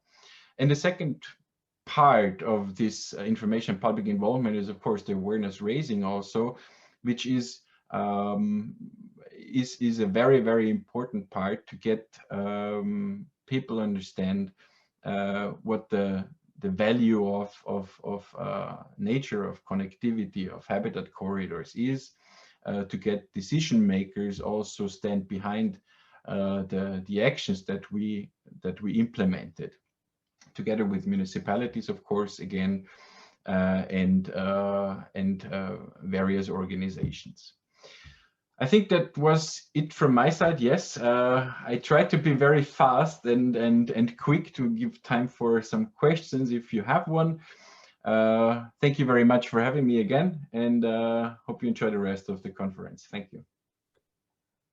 Yeah, thank you, Christophe. It was really a very convincing example for bridging or linking corridors with species and people. I guess the question should be put in the final question and answer section, not now, because we have to proceed to our next speaker, Christopher Mars, another Christopher by chance. He will talk about connectivity beyond remote sensing, how to link habitats, landscape, and people. And Christopher is a Central European project manager for Magic Landscape, another Interreg project affiliated with the Technische University of Dresden. He has received degrees in environmental management and planning, so degrees, not only one, from the University of Manchester. He previously worked as a senior environmental consultant in the UK, and is now for a couple of years working in the planning community in Central Europe. He was, for instance, consultant for the TU Vienna as well. So please, Christopher, the screen is yours. Okay, can you see my screen? I think you can see my screen. Okay, thank you, Thomas, for that nice introduction. Yes, I'm in exile in Central Europe for the moment. So thank you everyone for those presentations beforehand. I find myself sandwiched between two great films, and hopefully I can maintain those standards. So as Thomas said, I'm the project manager for Interreg Magic Landscapes project, Interreg Central Europe. We started in 2017 and we finished at the end of last year. I'm just going to go through my presentation. Theoretically. So there we go. So I'm just going to basically just go through the structure of the project and the key outputs and the reasons behind those, and the reasons behind the project as well. So just I'm going to give you a quick description about the project, and we'll go through the individual work packages and then some numbers at the end. So the project, the objectives, it was to broaden the use of green infrastructure as a planning tool, and rather than just a concept or a word or a buzzword. It was to raise the awareness of the multifunctionality of green infrastructure. We've had some great presentations this morning, and nearly all focused on the ecological functions of the landscape.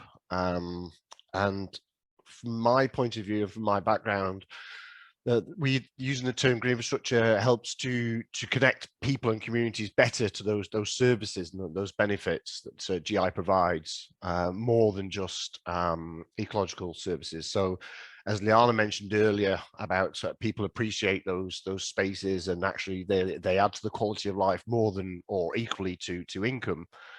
So it's very important to get that message across to people, because then it becomes more attractive and you don't alienate people so much with a very scientific speech. We wanted to show that green infrastructure helps meet multiple planning objectives. So well-planned green infrastructure can deliver ecological networks, it can reduce flooding, it can improve air quality. It can improve people's access to green space and therefore health and well-being, as well as making areas more attractive and stopping flight from areas as well. And we wanted to give people and planning institutions, communities, NGOs, the tools to make those decisions for themselves.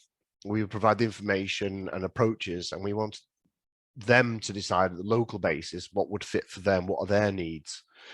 And again, to provide those policymakers, planning professionals, land managers, communities with all the information they need to make those decisions and plan those projects. So we were 10 partners from 5 countries in the Central European region. We had 9 case studies from the 9 other partners and 40 associated institutions spread across the 5 participating countries. So here's our list of our project partners. You can see it's quite a mix. VUCOS, the top one in Czech Republic. We had a nature foundation here in Germany, 3 national parks, 2 in the Giant Mountains, the Polish and the Czech side.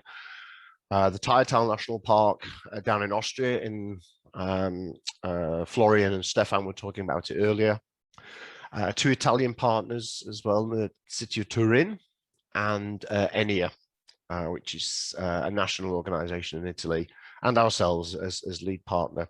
You can see here that University of Vienna, Stefan, Thomas, and Florian, they were the work package 2 leader for this project. So you're going to see quite a lot of similarities within this presentation. So I won't go into any detail, as those 2 have provided more than enough explanation about their processes. So it's just nice, 9 rather nice pictures of the places that were our case study areas. As you can see, they're mostly rural areas, which is kind of fitting in with the European idea of green infrastructure rather than at the urban level. From a personal point of view, I think that it's all together, but within this project, it was very much at this sort of rural and peri-urban interface of the rural areas. So the first part of work package 1, this was really about raising the awareness of the project, and a lot went into this handbook. We did policy and strategy reviews for the 5 countries that were taking part. This is very important if you're selling the idea of green infrastructure to a policymaker or a councillor or the town mayor. You need to show that what you're doing has added benefit for them. It's not just, unfortunately, it's not just for the kingfishers, but we have to show public benefits as well, and how green infrastructure interventions can meet those multiple objectives of different sectors like health, flooding, these types of things. We use the benefits of green infrastructure as described by the European Commission. There's no need to reinvent the wheel. They're perfectly decent. And actually, I'll show you later on how we use those to help communities and decision makers create their strategies. We also, within this book, we defined the relationships to ecosystem and landscape services, which Florian was talking about earlier. And also within there, the initial part of the project was the identifying those specific local needs in each of those 9 case study areas. So this involved a lot of consultation. The second part, this was led by the Leibniz Institute of here in Dresden, and this is a manual of transnational green infrastructure assessment. This identified how to map, describe and identify what green infrastructure is at the larger spatial scales. They identify types of data sets that you can use, what you can't use, which are appropriate scales to use, which aren't. They identify the limitations of some types of data, such as resolution. Within this, we create from this in each of the 9 case study areas, we created these larger broad scale maps of green infrastructure. And these are used as part of the strategy development. So this 3 levels of information and assessment. So this is the highest level. I'm going to introduce the second level in a moment, and the third level at the community and town level. So we use this, you can see here, I'm afraid it's in German because we did all our maps in German, but this is using the Carina information. And on here you can see that whereas the green belt, which has been the main focus of today's presentations, it's not really the only backbone within Europe. You can see chains of green infrastructure that also need linking and linking to the green belt as well. And these maps were provided at this level, at Central European level. And then we also created them at the case study area. This case study looking at here is Dübener Heide, which is on the border between Saxony-Anhalt here in Germany. So this is a very interesting case study area because 2 different planning associations, 2 different types of mapping the natural habitats. Yeah, it was quite interesting. But this gave us the basis, the sort of the wider base on which the strategies and providing the information came. Secondly, and this is where Florian, Thomas, and Stefan worked very, very hard for the project, and this is the manual of functionality assessment. Those 2, Stefan and Florian, have described it very well, so I won't go into too much detail. But again, it was looking at the types of data that you need, where to get it from, what types, what scales. We also, within this, it is a manual. So everything that Florian and Stefan were talking about earlier, this tells you how to do it in your area, and it shows you how to do it at a regional basis, at a super regional basis, and also at a local community level if necessary. In there, it tells you how to do the GIDOS process, how to undertake field mapping, so you can ground truth those approaches. So I mean, you can't map everything from space. You have to get your boots muddy sometimes and go and check things. And in there, it also tells you how to undertake a functionality analysis, and again, describing how you landscape services and how you map those. As Florian showed you, I've got an example coming up here. So there it is. Sorry, I forgot that. That's actually the manual there. And so here you can see an example from the Dübener Heide, where we looked at the landscape services for regulation, and we mapped this. And then with this second layer of mapping from functionality, this enabled decision makers to go, okay, this is a bit more important here, this is not so important. Oh, here we actually need that we're missing some functions. So it gives them information which they can start to build decisions upon.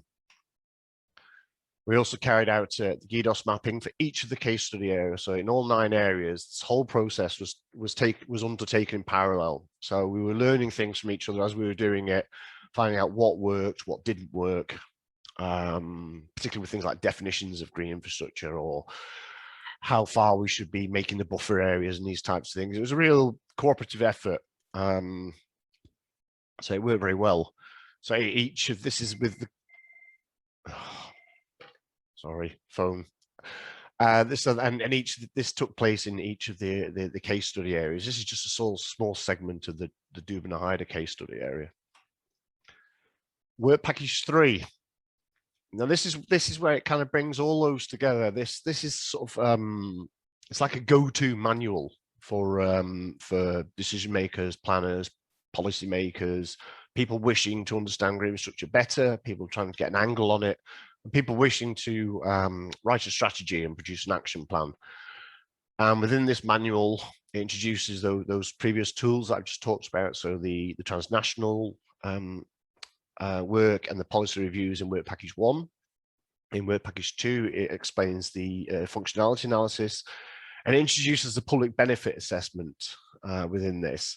It also tells you how to write, or shows you how you can write a strategy and action plan using that information, as well as some of the methods I'm about to describe. It's available in 5 languages, including English, so Czech, Polish, German, and Italian. And within it, it describes the 9 case study areas and how they use all these tools to develop their strategies and to write those action plans. So it gives you an example from which you can read it and go, okay, that's, oh, I see how they've done that. I like that, blah, blah, blah. I don't like this. Or I can see relationships between my area and what they've done. So it gives you 9 examples of 9 examples of how you could do it. And the contents are, so what is green infrastructure? Very important. Why do you need one? And it goes on to describe what the benefits are. It describes who should use a manual. This is an NGO, planning authority, policymaker, town mayor, a community group. How you should structure a strategy. What should you consider? What information do you need? So these 3 levels of assessment. Who should be involved in producing a strategy? How do you set objectives? And how do you write an action plan? So we used, so I just mentioned the public benefits. What we have here are the 13 benefits that the European Commission identified in 2013. And they're very useful because they are very easy to understand. And that isn't wanting me to sound condescending, but when we talk about landscape services and ecosystem services at stakeholder meetings, sometimes that can alienate people. And it's a lot easier for them to understand health and well-being, conservation, water management, education, tourism. These are much more relatable items. And using these 13 categories, it's easier to communicate with those people, but also get those people to think about how they would improve their area using those things, those benefits as points of interest. So using those benefits, we again built a capacity matrix similar to what Florian was talking about earlier, and you can see them running across the top of the screen there. That's each of those 13 benefits, and then we associated those with the CLC, the Korean land cover classes, in order to get a value. And then we use this for mapping. So in this one, again, sorry, it's in German, but it says tourism and recreation. And this is scored on a 0 to 3, so 4 levels. And this is very useful in helping these decision makers try and understand where they can improve green infrastructure to raise the level of benefit with regard to tourism. So, and this, with those benefits, we were able to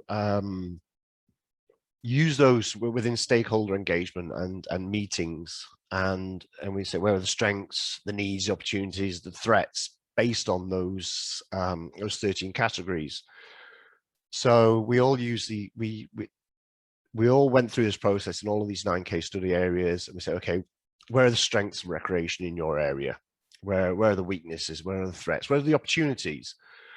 And then we would combine this with those other maps, and then you can start to get a really good spatial picture of how where you can do it, where it's possible, and also where you have the public support to do those things. Okay. Using that information, each of the case study areas produce their own strategy maps that are standalone, and you can see an example here. Again, it's in German, very sorry about that. But they all identified their most important themes. Which out of those 13 benefits, which were the most important to their area? Obviously, biodiversity came top most of the time, but health and well-being and recreation was also highly scored, as well as water management. So each area was able to prioritize what they wanted to happen in their area. And they all produced maps such as this, and associated action plans. This particular one here had 8 action plans associated with it, which were costed out, who's going to be responsible for, and what actions were going to take place when. So there's a legacy to the project, which I'm very happy about.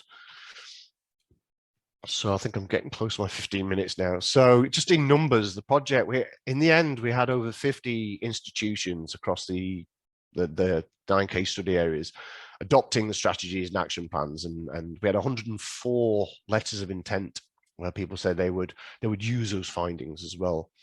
40 institutions adopted the tools, so those 3 manuals, well, 4 manuals. We have 9 strategies and action plans across 9 different landscapes in Central Europe, where previously there was no real wide understanding or awareness of green infrastructure as a concept, certainly not as a multifunctional concept. Obviously, each country has its own brand of GI, whether that's an ecological network or the territorial system of ecological stability and check, these types of things. 354 people have been trained in the use of those tools across those institutions. So hopefully they'll be able to employ these techniques and yeah, just employ those techniques and widen the use of GI as a concept. And we've generated just around 7 million euros of projects planned arising from this project.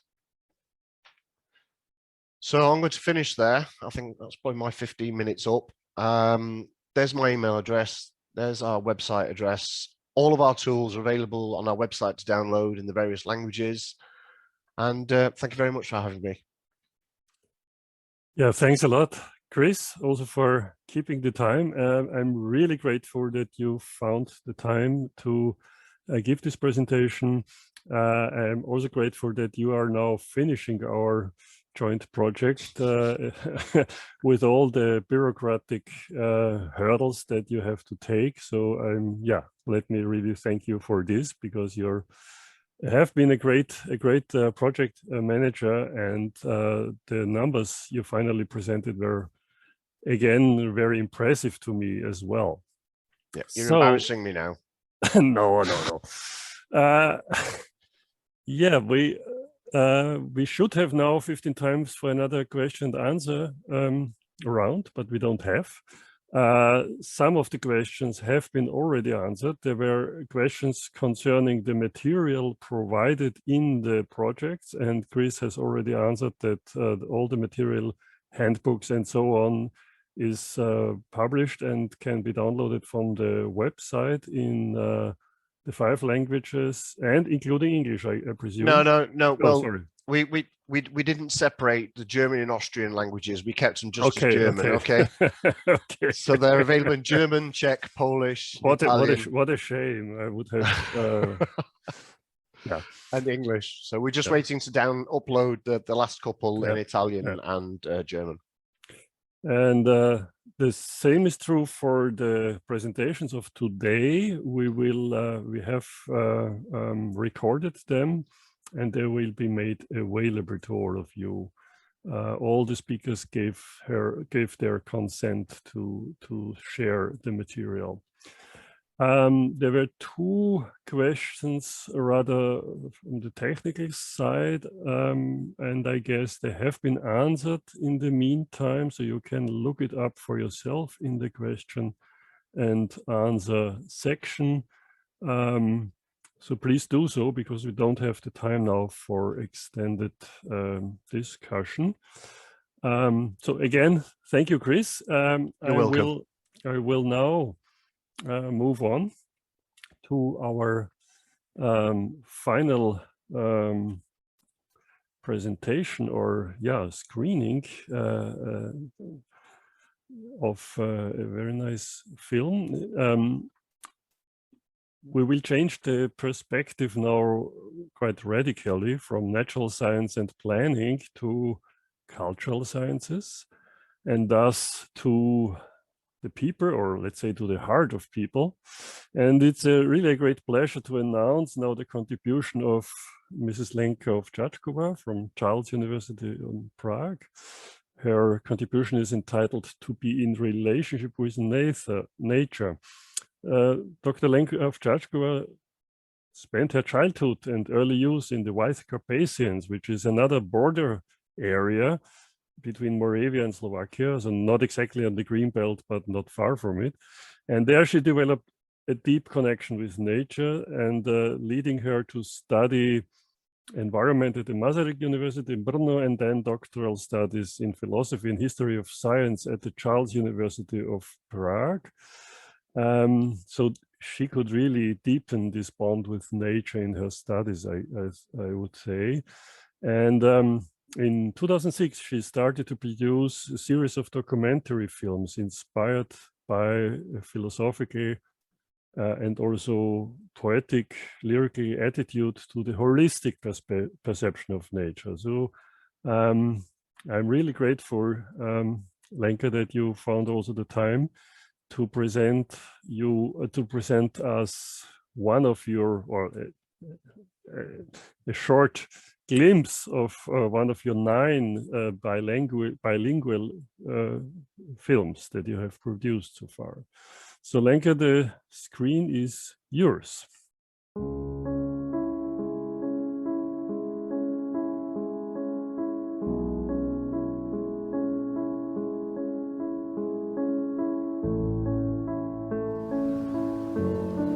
Was erzählt uns die Landschaft? Was für mich im Naturschutz schon eine Rolle spielt, ist, dass wir ja ein Produkt dieser Welt sind und ein Teil dieser Welt und im Prinzip mit allem hier verwandt sind und alles rund um uns zum Leben brauchen, weil sonst hätten wir uns nicht so entwickelt. Wir haben uns ja an diese Umwelt angepasst und aus diesem Grund sind wir logischerweise mit allem vernetzt und können nicht gegen die Natur wirtschaften, weil wir die Natur viel eher brauchen als sie uns, weil wir sind nur eine Art.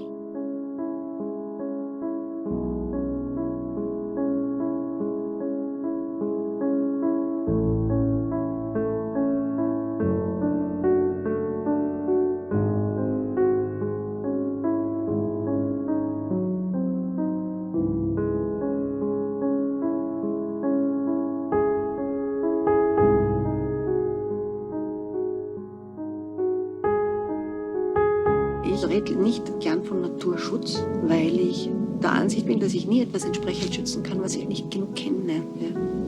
Und deswegen rede ich lieber davon, in Beziehung zu sein zur Natur. Ich bin lieber in Beziehung und da lernen wir uns immer besser kennen. Pro mě je to velmi niterní záležitost, tento vztah, jako konkrétně s Podijím a s kanionem řeky Die. Těch, řekněme, 40 kilometrů mezi Vranovem a Znojmem. Když do toho prostoru vstoupím, tak cítím nějaké spojení. Nedokážu to jakoby jinak úplně popsat. No. Auf welche Weise spricht diese Landschaft zu dir? Man spürt diese Jahrhunderte, die diese Landschaft schon besiedelt worden ist. Man kann es nicht beschreiben, aber das hat was. Hier auf der Drosendorf-Gerser Platte sind wir in einem Gebiet, wo es ist ein Übergangsgebiet. Klimatisch ist es nicht richtig Waldviertel, es ist aber auch nicht mehr Weinviertel. Und da ist Unruhe in der Landschaft. Und sonst ist einfach der Raum ein ganz speziell schöner Raum, weil in der Mitte diese Teichkette sanft durchfließt, du immer noch die Weiden und Elemente der feuchten Landschaft hast und nur rundherum die Häuser sind. Also wir haben die grüne Infrastruktur, das grüne Band mitten durch den Ort. Wie würdest du die Landschaft beschreiben? Klein strukturiert, wobei natürlich genug große Ackerflächen auch vorhanden sind, aber es ist so ein schöner Mix aus Wiesen, aus Stilllegungen, aus kultivierten Ackerflächen, aus Weingärten, aus kleinen Wäldchen, wobei ja der Waldanteil könnte natürlich höher sein, das stimmt schon. Wir haben in der Region das große Glück, dass mit den Kommassierungen im Prinzip vorbei ist. Also alles, was man zerstören konnte, hat man zerstört in den 70ern und 80ern im Prinzip. Und seitdem hat sich die Landschaft an sich nicht mehr allzu stark gewandelt. Also die Restflächen, die noch vorhanden sind an naturnahen Lebensräumen, sind zum Glück großteils seitdem erhalten geblieben.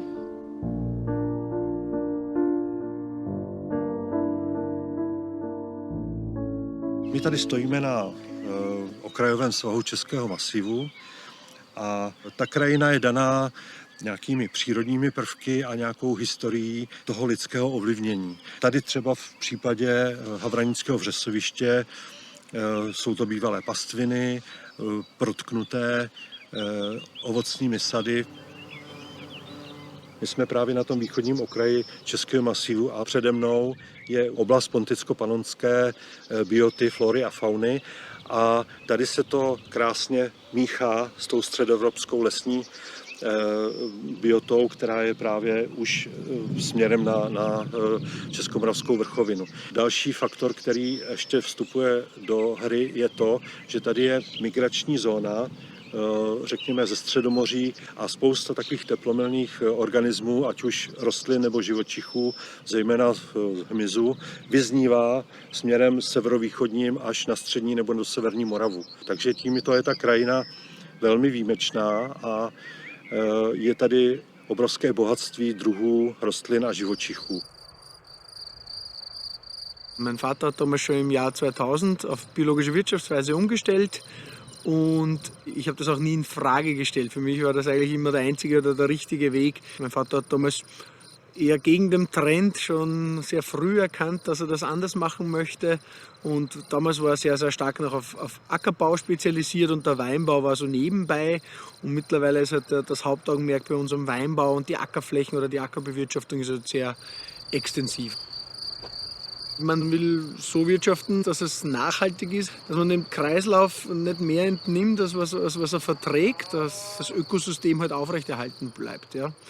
Und das geht ja gerade im Weingarten relativ einfach, weil man sehr, sehr wenig Biomasse entnimmt und man kann eben mit diesen Nützlingspflanzen, die wir verwenden, man kann mit Kompost gut nachhaltig wirtschaften. Wir wollen eben Erosionsschutz haben, wir wollen, dass der Oberboden, der humusreiche Oberboden nicht abgeschwemmt wird.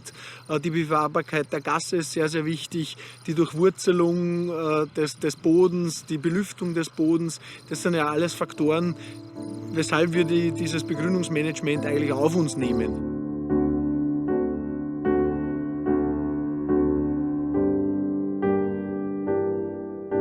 Ich bewundere die Bauern und Bäuerinnen, die jetzt schauen, dass sie ihre Nischen entwickeln, dass sie dieses Land weiterhin sorgsam bewirtschaften können. Ja. Und ich hoffe sehr, dass auch die Konsumenten und Konsumentinnen das entdecken, ja, wie viel das bedeutet, wenn man sorgsam mit dem Boden umgeht. Unsere Böden im Waldviertel sind alle degradiert. Wir haben einen Dauerhumus abgebaut. Ich meine, es gibt sicherlich schöne Ausnahmen. Aber die Böden sind die Substanz, da ist am meisten Wasser gespeichert eigentlich. Ja, man braucht nicht die Flüsse oder die Bäche oder die Seen anschauen. Im Boden ist das Wasser. Ja. Und da muss man so sorgsam bewirtschaften, nicht nach einem Regen mit einem großen Traktor reinfahren. Also wenn du nur einmal hineinfährst, hast du Verdichtungen erreicht, dass du mit Begrünungen das 10, 15 Jahre lang brauchst, um das wieder aufzubrechen. Před 20 lety tady prostě pěstovali kukuřici. Když se podíváš na letecké snímky, tak ty lány byly scelené. To vůbec prostě ta krajina bylo, že jo, jako rozoráno všechno. Byly udělané takovéhle prostě násilí, meliorace a jiné věci.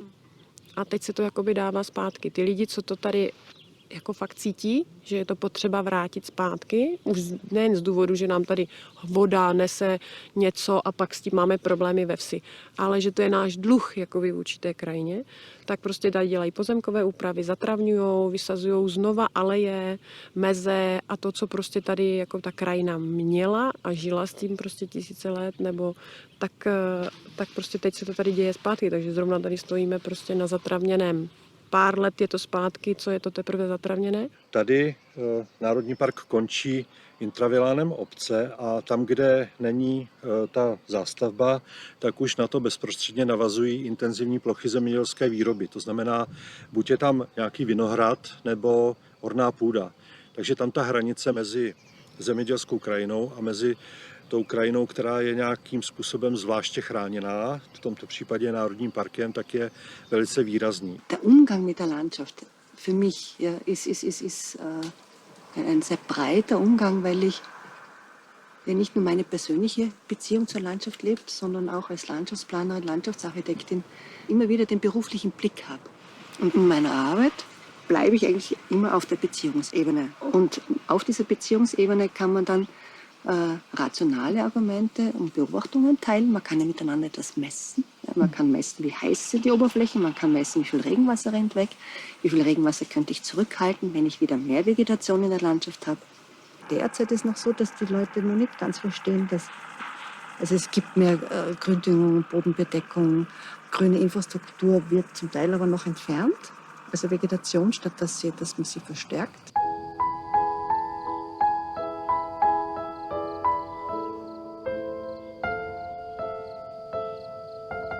Sternberg gibt es ein Projekt jetzt seit 2 Jahren, wo der Naturschutzbund Flächen angekauft hat. Und das wird jetzt seit 2 Jahren gemäht. Es ist ein Trockenrasenbiotop, eigentlich was ganz Spezielles, das halt leider Gottes nicht mehr so oft gibt. Man hat das so bis in die 60er Jahre rein als Weingärten teilweise genutzt, als Hutweiden, wo eben Schafe, Ziegen dort geweidet haben, beziehungsweise man hat das Gras einfach geschnitten und das Heu dann weiter verfüttert. Zahlt sich jetzt nicht mehr aus. Und es ist ganz ein spezielles und wertvolles Naturreservat daraus entstanden.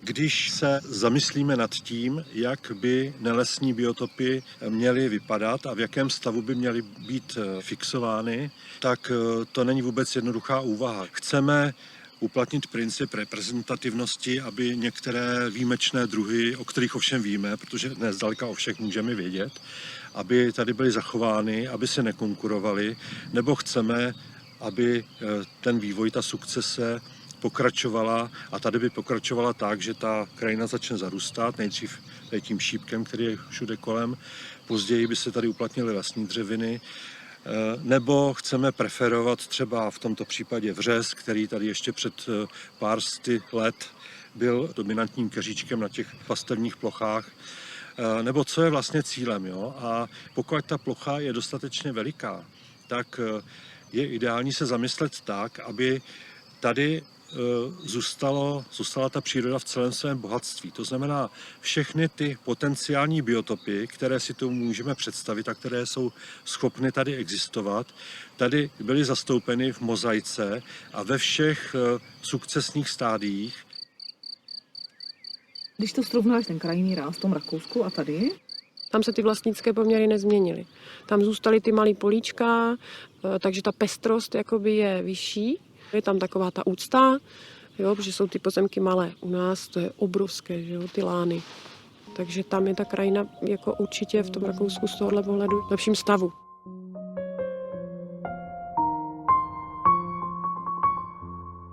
Das Weinviertel war einmal einer der wasserreichsten Gebiete überhaupt in Österreich. Kann man sich heute gar nicht mehr vorstellen. Wir sind ein Trockengebiet. Und dass man vielleicht der Natur wieder ein bisschen mehr Raum lässt. Einfach das wachsen lässt, entstehen lässt. Ja. Und ich glaube, da könnte man sich von gewissen Regionen in Tschechien schon ein Beispiel nehmen, wo es wirklich noch natürlich ist und wo es auch noch Baumalleen gibt mit wirklich alte, 100 Jahre und ältere Bäume. Und das hat einfach was. Wenn in einer Landschaft ein Baum weggeschnitten wird oder Bäume, dann hat die Landschaft ein Loch, das merkt man. Wenn Menschen aus einer Landschaft wegziehen, dann hat die Landschaft ein Loch und das merkt man. Also insofern ist die Landschaft ein lebendiges Wesen, mit dem wir auch in Kontakt sind.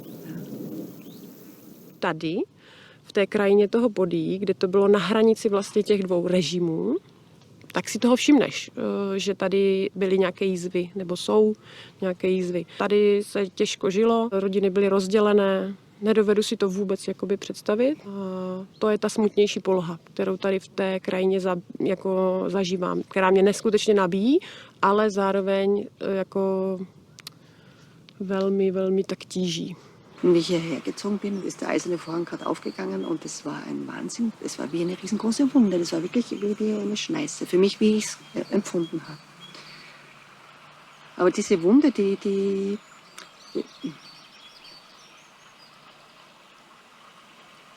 ist noch lange nicht geheilt. Ja. Das braucht noch lange Zeit. Ja.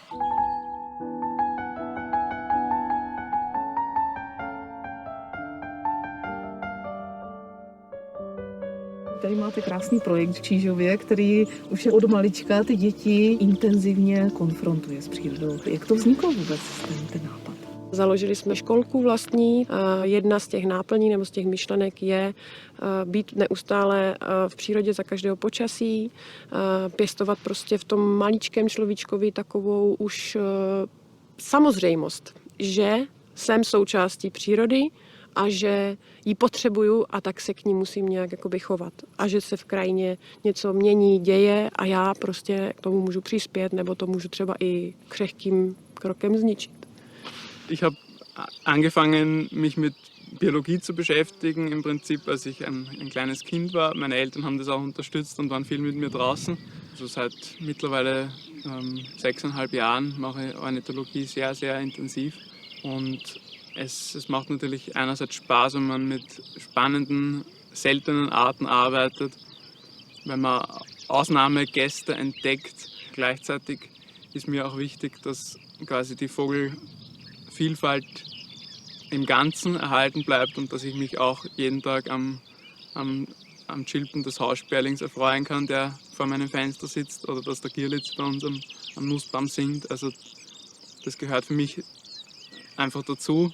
Ja, eigentlich bin ich ein unverbesserlicher Optimist und ich glaube schon, dass der Mensch grundsätzlich die Natur unbedingt zum Leben braucht und dass man auch wieder die Erkenntnis kriegt, dass das sehr, sehr wichtig ist und dass man in die Richtung wieder geht. Ich glaube, es ist auch die Zeit da. Also Klimawandel ist natürlich in aller Munde.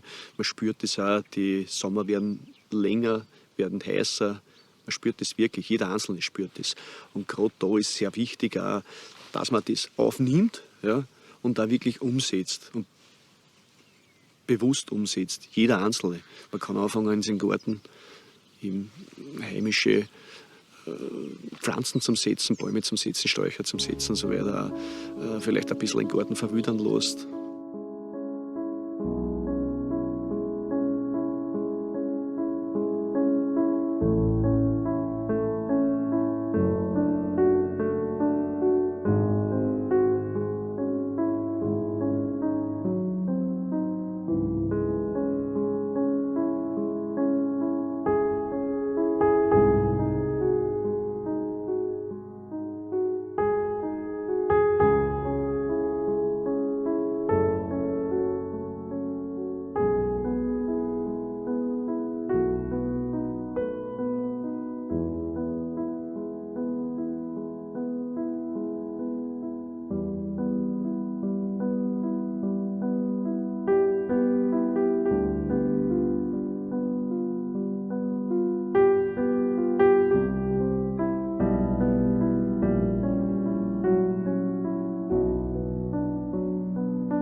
So, ladies and gentlemen, I'm very happy that the technical problems were solved and that I have now the possibility to tell you a few words about the formation of the film and also about my philosophical and scientific approach. This Austrian Czech short film was made in a frame of the European Union Central Euro Project Magic Landscape as a part of a series of 5 documentaries.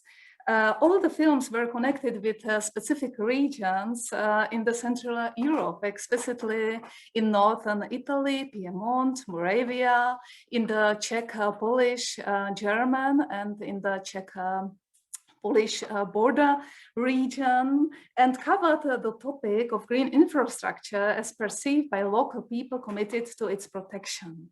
The 5th documentary, to be in relationship with nature, concerns the Czech-Austrian border region along the river Die, called Podí in Czech, and Steyrtal in Austria, which is a part of the northeastern Waldviertel and of the northwestern Weinviertel. During the film shooting, I was focusing on the holistic perception of the nature and also about the multi-layer experience of people who are living in the nature and with the nature. This approach is inherent in all the interviews. There are people who are professionally working within the landscape and those have professional reflection of processes of persistent and change of nature. And there are people who do many activities for protecting the landscape voluntarily. With those activities and reflections, the responsibility for the development of landscape and nature in the future is very closely connected. In my opinion, deep personal engagement is very important because only people who are living in the nature and with their nature can take really deep and enriching and effective steps for the true development of nature and the landscape. You were able now to listen to interesting reflections about green infrastructure as such, learn to know examples about the care of exceptional habitats and the tendencies to perform sustainable organic farming in the vineyards in the Austrian Weinviertel, but also about the tensions and subsequent destructions in the landscapes, which were strongly linked to the Iron Curtain. In this context, is it a very important question if the mental scars in the landscape, which emerged in the communistic era due to hard border, are hidden or present until today. After the opening of the border, in some parts, there is of course a wonderful wealth of nature preserved, but for the people, the scars are still present. And in this sense, it's very important not only to let the nature develop on a more or less a natural way, but also to point out that these places are very important witnesses for creating and preserving historical awarenesses. For example, with regards to incidents in the time of the Second World War and the forced displacement of the German-speaking population in the Czech border regions in the period 1945 and 46. The frame of the film was set by quotations from treatise Magia Naturalis, written by Prokop Diviš, which represent his specific ideas related to the philosophy of nature in the middle of 18th century. Diviš was a Premonstratensian parish priest and was living in Přímětice near the town Znaim, which is today on the edge of the national park Podvodí Tajatal. He is also a very famous person in the history of science because he invented 1754 as the first person worldwide the lightning conductor. I decided to use the quotations of Prokop Diviš because of his very interesting theological, philosophical and scientific approach, which was also related to an explanation of the genesis of the world. In his cosmological perception, fire was an essential part. He wrote, and you could read it also, when a being has got a body and organs within it, the fire of nature becomes a living soul, and the soul has life-giving effects. He combined two kinds of fire, the active electrical one, which is in the air and in the ether, and the passive elementary fire, which is connected with the earth and with water. The electrical fire is very important in the world, but can also be harmful. And this fire, Diviš tried to bind, which resulted in the construction of a lightning conductor. We do not have so much time to speak about or in details about this topic, but maybe it can be understood that both fires, the electrical and the elementary one, exist in nature and that we do not want to bind the latter, which is analogical, a symbol for the intensive and deep engagement in the protection of our cosmos, universe, of our nature, and of our landscape. In this sense, I thank you very much for your attention.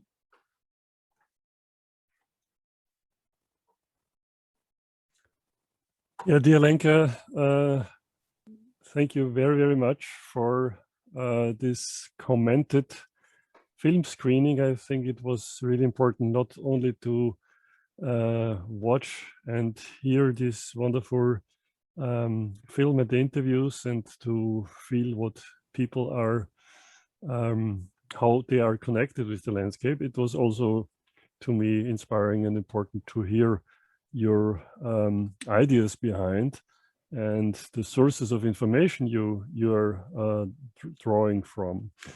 I can really recommend everybody to visit Lenka's webpage or to get in touch with her to explore the possibilities of watching all her other documentary films.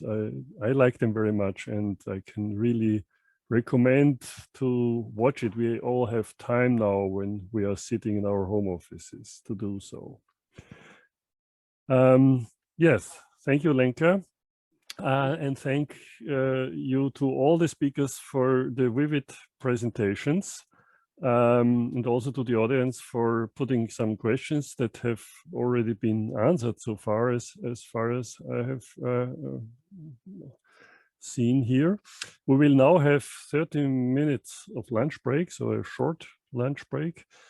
We will meet again at 1300, so 1 o'clock, but please note that you have to use another link for joining the afternoon session of our conference. You have been sent, this second link was also sent to you, and please use this new link to join in the afternoon session. I also have to say that the films are available on the Magic Landscape website to view. So if you visit the Magic Landscape project website that was mentioned by Chris Mars, you also have the links to Lenka's documentary films.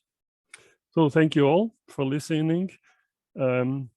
See you at 1300 for the afternoon session.